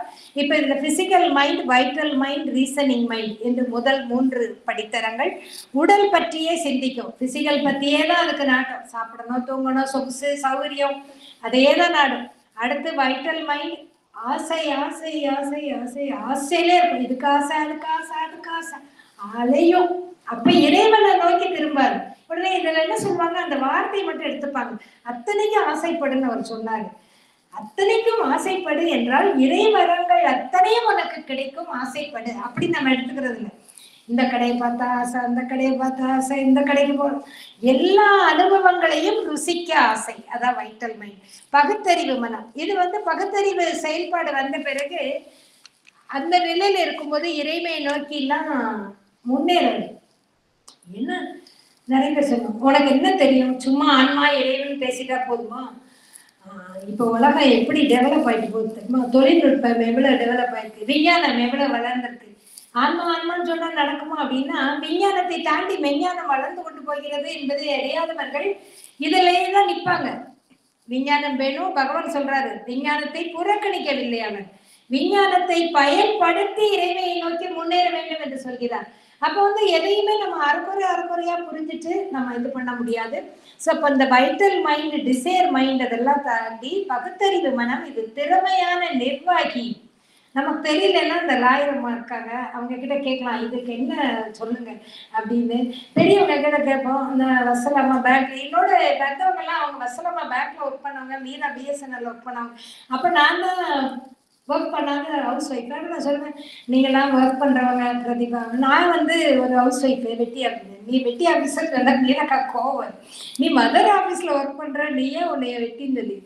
நீங்களாம் வேலை பார்க்குறவங்க பிஸியா இருக்கீங்க, நான் அப்படிலாம் பிஸி கிடையாதுல்ல அப்படின்னு சொல்லுவேன். பட் அந்த மதர் ஆஃபீஸ் ஒர்க்கு அப்படிங்கிறத வந்து என்னை ஆரம்பத்தில் உணர்த்தியவர்கள், அதற்காக சொல்றேன். அப்போ திறமையான அறிவுத்திறன் உள்ளவர்களிடம் நம்ம வந்து கேட்டு தெரிஞ்சுப்போம். சார் நமக்கு தெரியாது அவ்வளவா, தெரிந்தவர்களிடம் கேட்டுக்கலாம் அப்படின்னு. இந்த பகுத்தறிவு பிரபஞ்ச வாழ்வுக்கான செயல் திட்டங்களை வடிவமைக்கிறது, திட்டவட்டமான கொள்கைகள் கோட்பாடுகள் இதெல்லாம் உருவாக்குது, இயற்கையை பகுத்து பகுத்து ஆராய்கிறது, எல்லையற்ற பேராற்றல் ஒன்று பிரபஞ்சத்தை இயக்குகிறதுன்னு புரிஞ்சுக்குது. ஆனா அந்த பேராற்றலையே தன்னுடைய கட்டுப்பாட்டுக்குள்ள கொண்டு வரணும்னு பகுத்தறிவு நினைக்குது. இப்போ விஞ்ஞானமும் அறிவாராய்ச்சி மனமும் மட்டுமே இந்த உலகத்தை ஆதிக்கம் செலுத்துவதாக இருந்தால் மானுட வளர்ச்சியும் பிரபஞ்ச முன்னேற்றமும் ஒரு குறிப்பிட்ட எல்லைக்குள் நின்றுவிடும். பகவான் சொல்றார், ஏஐ வந்துச்சு, அது வந்துச்சு, இது வந்துச்சு, எல்லாம் சொல்றோம். குவாண்டம் சயின்ஸ், அணுவுக்குள்ள அணுவெல்லாம் ஆராய்ச்சி பண்றாங்க, எல்லாம் வந்துருச்சு. குவாண்டம் கம்ப்யூட்டிங் எல்லாம் வந்துருச்சு அப்படின்னா அடுத்தாக்குல அதுவே எல்லாம் ஆயிடுமானா இல்லை, அதை தாண்டி விஞ்ஞானம் வளர்ந்து கொண்டே போகிறது. அப்போ ஆன்மாவை பற்றியோ ஞானமோ விழிப்புணர்வோ ஏற்படுவதற்கு அங்கு வாய்ப்பில்லை. பிரபஞ்ச ஆன்மாவானது தனது பரிணாம வளர்ச்சியை நோக்கி வெற்றி நடை போட்டுக் கொண்டே இருக்கிறது. அது விரிவடைந்து கொண்டே இருக்கிறது, ஓய்வெடுப்பதில்லை. அதனால மனித இனம் தன்னுடைய தடைகளை எல்லாம் கடந்து வரணும். இந்த சாதாரண மனநிலைகளை எல்லாம் கடந்து வரணும்னு சொல்லும் போது ஒரு வரி பேஜ் நம்பர் 256ல வரும். A sudden turn can come, a road appear, a greater mind may see a greater truth, or we may find when all the rest has failed, hid in ourselves, the key of perfect change. பிரபஞ்ச வாழ்க்கையில் திடீர் திருப்பம் ஏற்படலாம், புதிய பாதை ஒன்று புலனாகலாம், உயர்ந்த மனமானது உயர்ந்ததோர் உண்மையை கண்டுகொள்ளலாம், புதிய வாழ்வுக்கான வழிகாட்டுதல், பூரண மாற்றத்திற்கான திறவுகோல் போன்றவை கிடைக்கலாம். இது வந்து நான் வந்து சில பேர் ரொம்ப பிரச்சனை, இப்போ இதில் எங்களுக்கு சொல்யூஷனே இல்லை அப்படின்னு சொல்லுவாங்களா. இந்த வரியெல்லாம் எழுத சொல்லி ஆரம்பிச்சது முதல்ல நான் தான் ஆரம்பிச்சுட்டீங்கன்னா நமக்கு வந்து முழுசா படிக்க முடியாதுண்ணா. இந்த வரி எழுதுங்க, அவங்களுக்கு ரிசல்ட் கிடைக்கும். எழுதிக்காங்க, சடன் டேன், திடீர்னு ஒரு மாற்றம் ஏற்படும், நீங்க தடையெல்லாம் விலகும், பண்ணுங்க. பட் அதற்காகவாது இதை எழுதிட்டே இருப்போம். அதாவது ரொம்ப பிரச்சனைன்னு சொல்லும் போது இதை எழுத சொல்லுவோம். பிரச்சனை தீர்றதுக்காகவாது இந்த வரியை படிப்பாங்கல்ல. Sudden turn can come, road appear, road appear. ஒரு ஆன்மா சொல்ல சொல்ல அதனுடைய பதிவு உலகத்தில் பிரபஞ்சத்துல பதிவாயிட்டே இருக்கும். Greater mind may see a greater truth. அவங்களுக்கு தெரியாமலே இந்த வரியை அவங்க சொல்லுவாங்க, பிரச்சனை தீர்க்கணும்னு தான் சொல்லுவாங்க. உயர்ந்த மனம் உயர்ந்த உண்மையை உணர்ந்து கொள்ளும். இந்த வரியை சொல்லுங்க, உங்களுக்கு பிரச்சனை தீர்ந்துடும் சொல்லுவேன். நான் ஒரு வாரம், நான் 10 நாள். இப்போ நிறைய பேர் என்ன பண்றாங்க அப்படின்னா, இதெல்லாம் என்ன வரி சொல்ல, என்ன வரி எழுதுன்னு கேட்பாங்க. இப்போ கொஞ்ச நாளா கேட்கறது இல்லை. ஏன் ஃபோன் பண்ணுவாங்க, எனக்கு இந்த பிரச்சனை இருக்கு. சரி, அடுத்து சாவித்திரி எதுவும் கேட்கலையே, ஃபோன் அவங்க கிட்ட சொல்லிட்டேன். அப்போ மீண்டெல்லாம் சாவித்திரி வரிய கேட்டு எழுதினவங்க இப்ப வந்து இல்ல உங்ககிட்ட சொல்லிட்டா சரியாயிடும் சொன்னாங்க. யார் சொன்னா? நீங்க வந்து ஏதாவது முயற்சி அப்படி இப்படியே வந்து மனிதன் வந்து மதருக்கு லெட்டர் பாக்ஸ்ல போடுறோம்ல பிரார்த்தனை, அங்க ஒரு பிரார்த்தனை லெட்டர் பிரேயர் பாக்ஸ்ல போடுற மாதிரி எங்க சொன்னா சரியாகும் அதுவே அப்படின்னு உங்களோட நம்பிக்கை உங்களுக்கு இருக்கு. நம்பிக்கைக்கு சரியாகுது, சரியாயிட்டு அப்படின்னு சொல்றாங்கல்ல. அவங்க 10 பேர்கிட்ட சொல்லி அவங்க 10 பேர் போன் பண்றாங்க. பட் இந்த வரியை நான் கொடுப்பது என்னென்றால், ஒவ்வொருத்தரும் இந்த வரிகளை சொல்லும் போது அந்த வரிகள் உலகத்தில் ஒரு மாற்றத்தை கொண்டு வரும். we may find when all the rest has failed, எல்லாமே தோற்று போகும்போது நமக்குள்ள பூரண திருவுரு மாற்றத்துக்கான திறவுகோல் நம்மிடமே இருப்பதை நாம் உணர்ந்து கொள்வோம். அப்போ அடுத்தது மனிதனை உயர்ந்த ஞான நிலைக்கு, அடுத்த இந்த தாழ்ந்த மனநிலையில 5 நிலை சொல்றாரு. Physical mind, vital mind, reasoning mind. அதுக்கடுத்து அதுல ஒரு ஹையர் ஸ்டேஜ், அதுல வந்து லைஃப் தாட், தாட் மைண்ட் என்று 2 இது சொல்றாரு. அதையெல்லாம் தாண்டி போகும்போது the kingdoms and goddess of the greater mind, உயரிய மனோசக்தியின் ராஜ்யங்களும் தெய்வங்களும். இந்த ஆரம்ப நிலை மனதை கடந்து வரும்போது, ஆரம்ப நிலை மனதை கடந்து நம்ம ஒரே நாள்ல எல்லாம் வர முடியாது. ஒரு நாள்ல நம்மளுடைய சுகர் லெவல், பிபி லெவல் திடீர்னு எகிரி குதிக்கும், திடீர்னு ரொம்ப லோவாகும். அது மாதிரி நம்ம இந்த உயர்ந்த மனநிலைக்கு போவோம், தாழ்ந்த மனநிலையில இருப்போம், உயர் சக்தி நிலையில இருப்போம். இது வேரியேஷன் ஆகிட்டே இருக்கும். எப்போ நம்ம ரொம்ப இந்த புவியீர்ப்பு இசையை தாண்டி என்று சொல்ல மாதிரி இந்த கிராவிடேஷனல் ஃபோர்ஸ் ஒரு கட்டத்தானே இருக்கு, அதுக்கப்புறம் இல்லை. அது மாதிரி நம்ம நம்முடைய மாறுத நிலையை கடந்து உயரும் போது அதுக்கப்புறம் நமக்கு இந்த ஃப்ளக்சுவேஷன் இருக்காது. கோடும் குறையுது அப்படிலாம் இல்லை. தாழ்ந்த மனநிலைக்கு போக மாட்டோம். தாழ்ந்த வாழ்வு சக்தி நிலை இருக்காது, எப்பவுமே உயர்ந்த. ஆனா அது வரைக்கும் முயற்சியை கைவிடக்கூடாது. உடல் சார்ந்த மனதை கடக்க வேண்டும், ஆசை மனதை கடக்க வேண்டும், பகுத்தறிவு மனதை கடக்க வேண்டும். உயிர் சக்தியால் வலுவூட்டப்பட்ட எண்ணம், சிந்தனை மனம், இது எல்லாத்தையும் கடந்து அடுத்து போகும்போது இருப்பது லட்சிய மனம், ஐடியல் மைண்ட். நம்முடைய படைப்பிற்கான ஆதார குறிப்புகள் எல்லாம், ரகசியங்கள் எல்லாம் இந்த மனசுலதான் இருக்கு. ஏன் பிறந்த, எதுக்காக பிறந்த, என்ன பாவம் செஞ்ச, என்ன கர்ம வினை அப்படிலாம் கேட்கிற மாதிரி குறிப்பெல்லாம் அங்க இருக்கு. நீங்க இந்த ஸ்டெப்புக்கு போனோம். இந்த ஸ்டெப் என்னது? 11வது ஸ்டெப். எங்க போனா இதற்கான குறிப்புகள்லாம் இருக்கு. சரி, நம்ம எதுக்கு பிறந்தோம், எந்த லட்சியத்தை அடைய பிறந்தோம், எதுவாக ஆக விரும்புகிறோமோ அவற்றையெல்லாம் கொடுக்கக்கூடிய ஆற்றல் இந்த லட்சிய மனதுல இருக்கு. அங்க போய் எடுக்கணும். சும்மா இதுக்கெல்லாம் சீக்ரெட்ஸ் இருக்கு. ஒரு பயிலரங்கத்துல கூட முடியாது. நீங்க வீட்டுல போய் தொடர்ந்து பயின்று வெற்றி பெற வேண்டும். இதன் வேகம் இந்த லட்சிய மனத்தினுடைய வேகம் காலத்தின் வேகத்தை விட துரிதமானது. நம்முடைய சாதாரண மனசுக்கே ரொம்ப வேகம் அதிகம் தெரியுமா? இங்க நினைக்கும் போதே 100 விஷயத்த நினைக்கும். இப்பதானே இதை நினைச்சிட்டு இருந்தேன், அதுக்குள்ள அங்க போகுது, இங்க போகுது, சுத்திட்டே இருக்கும். ஆனா லட்சிய மனத்தோட வேகத்தை பகவான் சொல்றாரு, காலத்தின் வேகத்தை விட துரிதமானது, ஆற்றல் படைத்தது, மனிதனையும் இறைவனையும் இணைக்கும் பாலமாக விளங்கும் வல்லமை படைத்தது. மேம்போக்கான மனநிலையில் இருப்பவர் இருந்தால் இந்த லட்சிய மனம் அனுப்பும் தகவல் குறிப்புகளை நம்மால் உள்வாங்க முடியாது. அப்போ எப்பவுமே சர்ஃபேஸ் லெவல் மைண்ட்லயே நம்ம காலம் பூரா இருந்ததுன்னா கிடைக்காது. ஸோ அதாவது ஒரு நேரம், உங்களுக்கு எந்த நேரம் உகந்ததா இருக்கும், யாரோட டிஸ்டர்ப் இல்லாம கொஞ்ச நேரம், இதுக்கு மதர் கிட்ட வந்த பிறகு உங்களுக்கு இந்த படிகளை ஏறுவதற்கு ரொம்ப ஈஸி. ஏன்னா மதர் என்ன சொல்றாங்க, நீ யோகம் பண்ண வேண்டாம், நீ உட்காரு, நான் பார்த்துக்கிறேன். அவங்களுக்கு தெரியும் நம்ம எந்த லெவல்ல இருக்கோம், நம்மளை எப்படி உயர்த்தணும். ஆடி கறக்க மாட்டோம், ஆடி கறக்கணும், பாடி கறக்க மாட்டோம், பாடி கறக்கணும்னு சொல்லுவாங்க. மதருக்கு தெரியும் நம்மளை எப்படி உயர்த்தணும்னு. அதனால அமைதியா உட்கார்றதுக்கு டைம் ஒதுக்கணும். தியானத்தின் மூலமாக அடுத்து முன்னேறி செல்கிறார். சிந்தனை உலகம் காட்சி அளிக்கிறது, தாட் வேர்ல்டு. பகவான் இந்த இடத்துல ஒரு குறிப்பை கொடுக்கிறார். உயர்தல் என்பது கடினம் போன்று தெரியலாம், கடினம் கிடையாது. உயர்தலங்களுக்கு செல்லும் மார்க்கங்கள் பூமிக்கு திறந்தபடியே இருக்கின்றன. எல்லாரும் உள்ள போலாம். உங்களுக்கு பூமிக்குன்னா உலக மக்கள் அனைவருக்கும் உயர்தலங்களுக்கு போக முடியும்.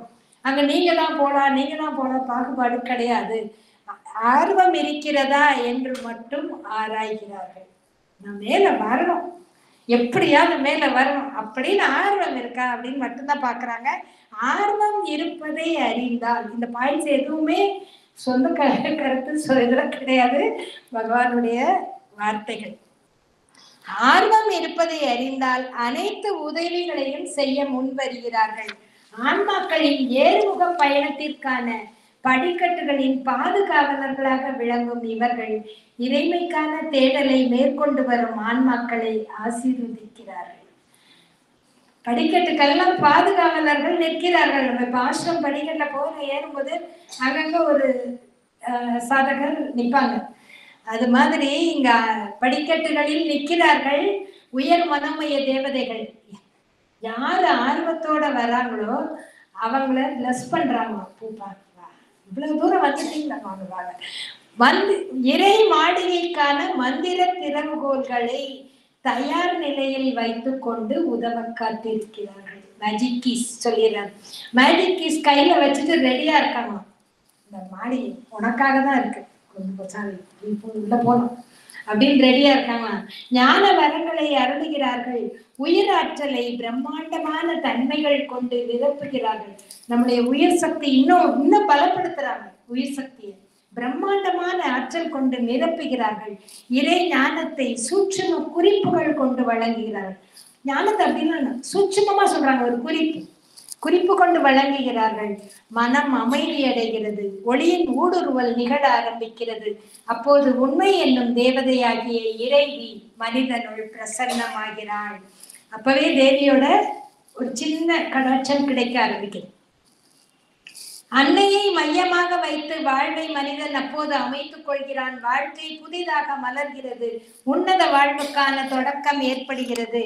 இது எந்த பேஜ்? 11th கண்டோ. நல்லதொரு நட்பாக, துணையாக, தாயாக, வழிகாட்டியாக எல்லாமாக அன்னை இருந்து நம்மை உயர்த்துகிறார்கள்.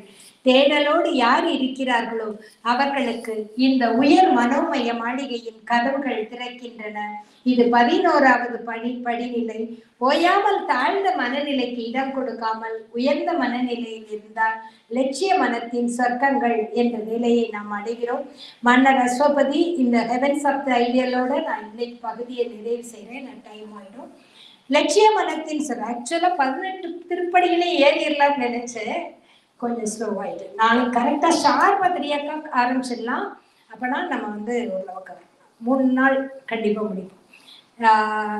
லட்சிய மனத்தின் ஏணிப்படிகள், அந்த லட்சிய மனத்தின் சொர்க்கங்களை அவர் தரிசிக்கிறார். அங்க 2 விஷயம் சொல்றாரு. நிலை பெற்ற இன்பம், அப்புறம் ஞானம். நிலை பெற்ற இன்பம் என்னும் ரோஜாவின் அழகுமிக்க ராஜ்யங்கள் அங்கு காணப்படுகின்றன. ஒரு ரோஜா, அந்த ரோஜான்னு எதை சொல்றாரு? நிலை பெற்ற இன்பம் என்னும் ரோஜா. அந்த ரோஜா எங்க இருக்குன்னா, அந்த பேரின்பம் புறத்தளங்களில் இருந்து ஜீவனின் உள்ளாழங்கள் வரை சென்று ஊடுருவியுள்ளது. ஆனந்தம் எங்க இருக்குன்னா, வெளியே இருந்து புறம் எவ்வளவு தூரம் அண்ட சராச்சரங்களை எல்லாம் கடந்து, அண்ட வெளியில எல்லாம் கடந்து, அங்க இருந்து ஜீவனின் உள்ளாழங்கள் வரைக்கும் அந்த ஆனந்தம் தான் ஊடுருவி இருக்கான். அதை உணர்த்துகிறது. உலக மக்கள் இதனை உணரவில்லை என்றாலும் இதுதான் ஆதாரமாக இருக்கிறது. இந்த பேரின்பம் தான் வாழ்க்கைக்கு ஆதாரமாக இருக்கிறது. இது ஒவ்வொருத்தருக்குள்ளேயும் ஒரு மொட்டாக இருக்கிறது. அந்த மொட்டு எப்ப மலரும்னா, ஒரு தெய்வீக தொடுதலினாலோ, ஒரு டிவைன் டச், தெய்வீக சாநித்தியத்தாலோ, தெய்வீக குரலோசையாலோ மலர தொடங்குகிறது. ரோஜா மலர தொடங்குகிறது. அடுத்தது வெண்ணிற சுடர் ஒன்று மௌனமாக பிரகாசிக்கிறது. ஒரு முறை விட்டால் பின்னர் அந்த ஒருபோதும் அந்த சுடரானது அணைவதில்லை. ஞானத்தின் சுடராக, ஆர்வ கனலாக, அணையாத ஆன்மீக தீபமாக அது பிரகாசிக்கிறது. Once kindled, never can its flaming cease என்று சொல்கிறார். இந்த நிலை வருது. நிலை பெற்ற பேரின்பத்தை உணர்கிறோம். நிலை பெற்ற இறை ஞானத்தை உணர்கிறோம். இறை ஞானம் தூண்டிவிடப்படுகிறது. இந்த நிலையில யார் யார தரிசிக்கிறோம் பார்க்கலாம். கடவுளர்கள் எல்லாம் வருகிறார்கள். எந்தெந்த கடவுள்லாம் உங்களுக்கு பிடிக்கும்? அந்த கடவுள்லாம் பார்ப்பாங்க. கடவுளர்கள் தாங்களே வலிய முன் தங்களை அறிமுகப்படுத்திக் கொள்கிறார்கள். அவர் சொல்றாரு, நான் தான் இந்த கடவுள் வந்திருக்கேன் அப்படின்னு சொல்றாரு. மரணமில்லா பேராற்றலை நமக்கு வழங்குகிறார்கள். நமது உயிரணுக்களை தட்டி எழுப்புகிறார்கள். உடலின் அத்தனை உயிரணுக்களையும் மாற்றம் செய்கிறார்கள். உடல் திருவுருமாறுகிறது. ஜடம் ஆன்மாவை வெளிப்படுத்தும் அற்புதம் அப்போது நிகழ்கிறது. இந்த அற்புதத்தை வாழ்ந்து பார்க்கத்தான் இந்த வாழ்க்கை நமக்கு கொடுக்கப்பட்டிருக்கிறது. Exceeding us to exceed ourselves they call. இதுல page number 280. Only the eternal strength in us can dare. இவ்வளவு ஏறதுக்கு எப்படி முடியும்? Only the eternal strength in us. இந்த வரிய வந்தோடனே காமிச்சாங்க. தற்செயலா அந்த வரியை நான் எழுதியிருக்கேன். Only the eternal strength in us can dare. Next அந்த அட்வென்ச்சரஸ் கிளைம். இது சாதனை பயணம் இல்லையா? இது ஏறதுக்கு சாதாரண மனிதர்கள் துணிய மாட்டார்கள். வேணாங்க, 4 லைன் கொடுங்க, எழுதிட்டு போறேன். 4 வார்த்தை சொன்னீங்களா, அடரேஷன் படிக்க சொன்னீங்களா, படிக்கிறேன். விசுவல் பூன் படிக்க சொன்னீங்க, ஒரு படி கூட நல்லா ஏற முடியாது, ஏற்கனவே முட்டி வலி அப்படின்னு சொல்லிடுற மாதிரி எதையோ படி ஏறுவதற்கு யார் துணிய முடியும் என்றால் நித்தியமான பேரிறைவனின் ஆற்றலை தங்களோடு வைத்துக் கொண்டிருப்பவர்கள் ஏற முடியும். இந்த இடத்துல நான் ஒரே ஒரு விஷயம் சொல்லிக்கொள்ள விரும்புகிறேன். 12 படி, ஓகேயா? 12 திருப்படி. இதை ஏறும்போது இதை 2007 டிசம்பர்ல நான் இந்த பகுதியை தூத்துக்குடியில முழு சாவித்திரியும் எடுக்கிறதாக. அப்ப வந்து அங்க 24 மாதங்கள் நான் தொடர்ந்து போனேன். முதல் தடவை போகும்போது. ரெண்டாவது இன்னொரு இடத்துல எடுக்கும்போது 12 மாதங்களை அதை கொஞ்சம் மாத்தினேன். ஏன்னா 24 மாதம் இங்க இருந்து தூத்துக்குடிக்கு போய் எடுக்கும்போது இந்த 2007 டிசம்பர்ல நாங்க வந்து இந்த பகுதி எடுக்கிறோம். அதாவது the heavens of the ideal எடுக்கிறேன். அப்போ இவங்க எல்லாரும் என்னோட வந்திருக்காங்க தூத்துக்குடிக்கு. நாங்க வந்து அடுத்த நாள் சதுரகிரி போறோம், சதுரகிரி மலைக்கு போறோம். சதுரகிரி மலைக்கு போகும்போது இந்த முதல் நாள் இந்த வரியை படிக்கிறோம், பேஜ் நம்பர் 280. அதாவது த எட்டர்னல் ஸ்ட்ரென்த் அந்த வரியை சொல்ல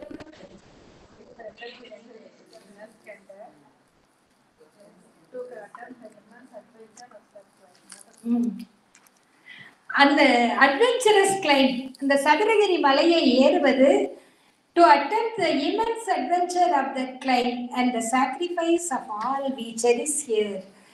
அத வந்து இங்க நம்ம எவ்வளவு உலக சுக போகங்களை எல்லாம் விட்டுட்டு தியானம் பண்ணு இறைமைக்கான ஆர்வமா இருன்னா அதெல்லாம் எல்லாத்தையும் இங்க போகத்தெல்லாம் விட முடியலையே அப்படிங்கிற மாதிரி இருக்கும்ல.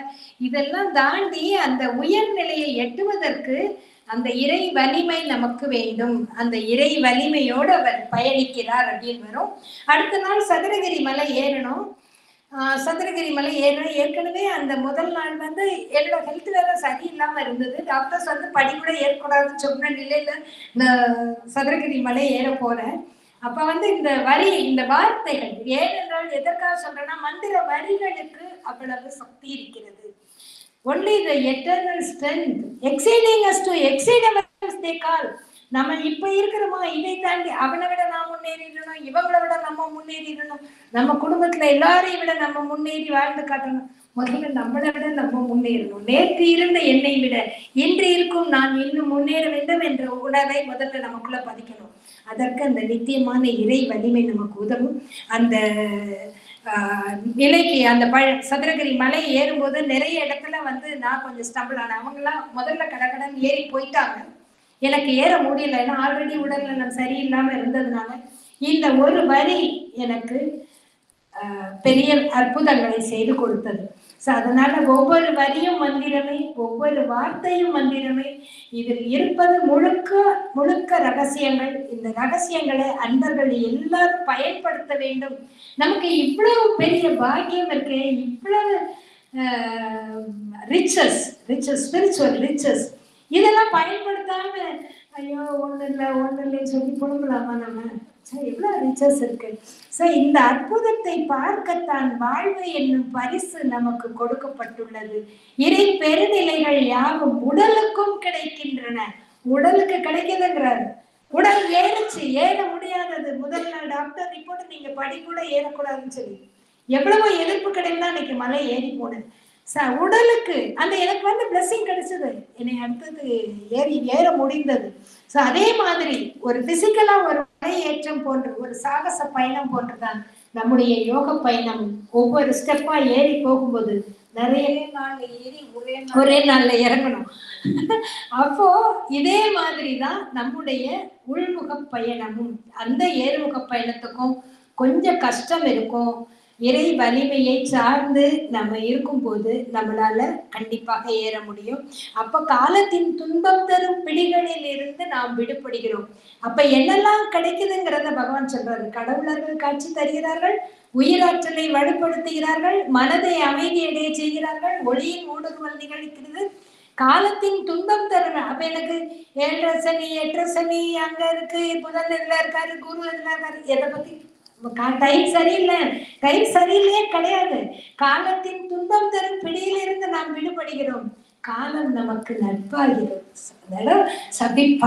காலம் எனக்கு தோழன் ஆகிறது, காலம் நமக்கு நட்பாகிறது. சொர்க்க தனங்கள் ஆனந்தங்களை அள்ளி வழங்க முன் வருகின்றன. இந்த நிலையை வரும்போது சொர்க்க தனங்கள் எல்லாத்தையும் நம்ம கொடுக்க தர ரெடியா வச்சிட்டு இருக்காங்க. நம்ம போய் வாங்க வேண்டியதான். அந்த ஆனந்த வரங்களை வாங்குவோம். இன்னைக்கு நம்ம குறிப்பிட்ட டைமுக்குள்ள முடிக்கிறோம்.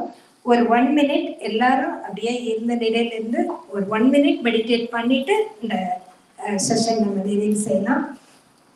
ஓம் சொல்லி ஆரம்பிச்சு ஓம் சொல்லி நிறைவு பண்றேன். நீங்க டைம் பார்க்க வேண்டாம். ஒரு 1 minute.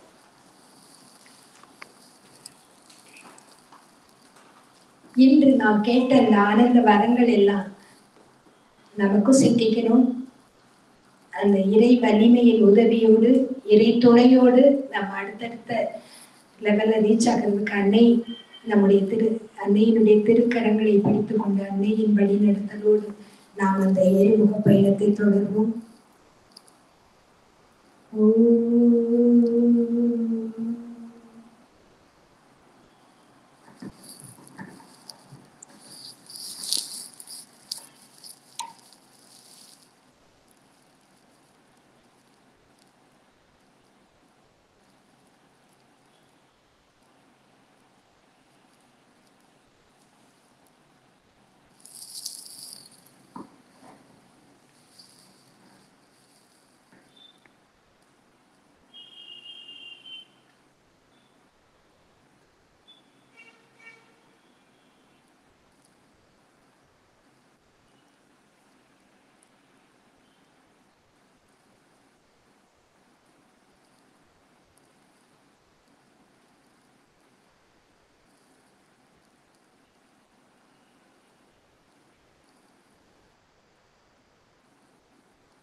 Thank you all for this place.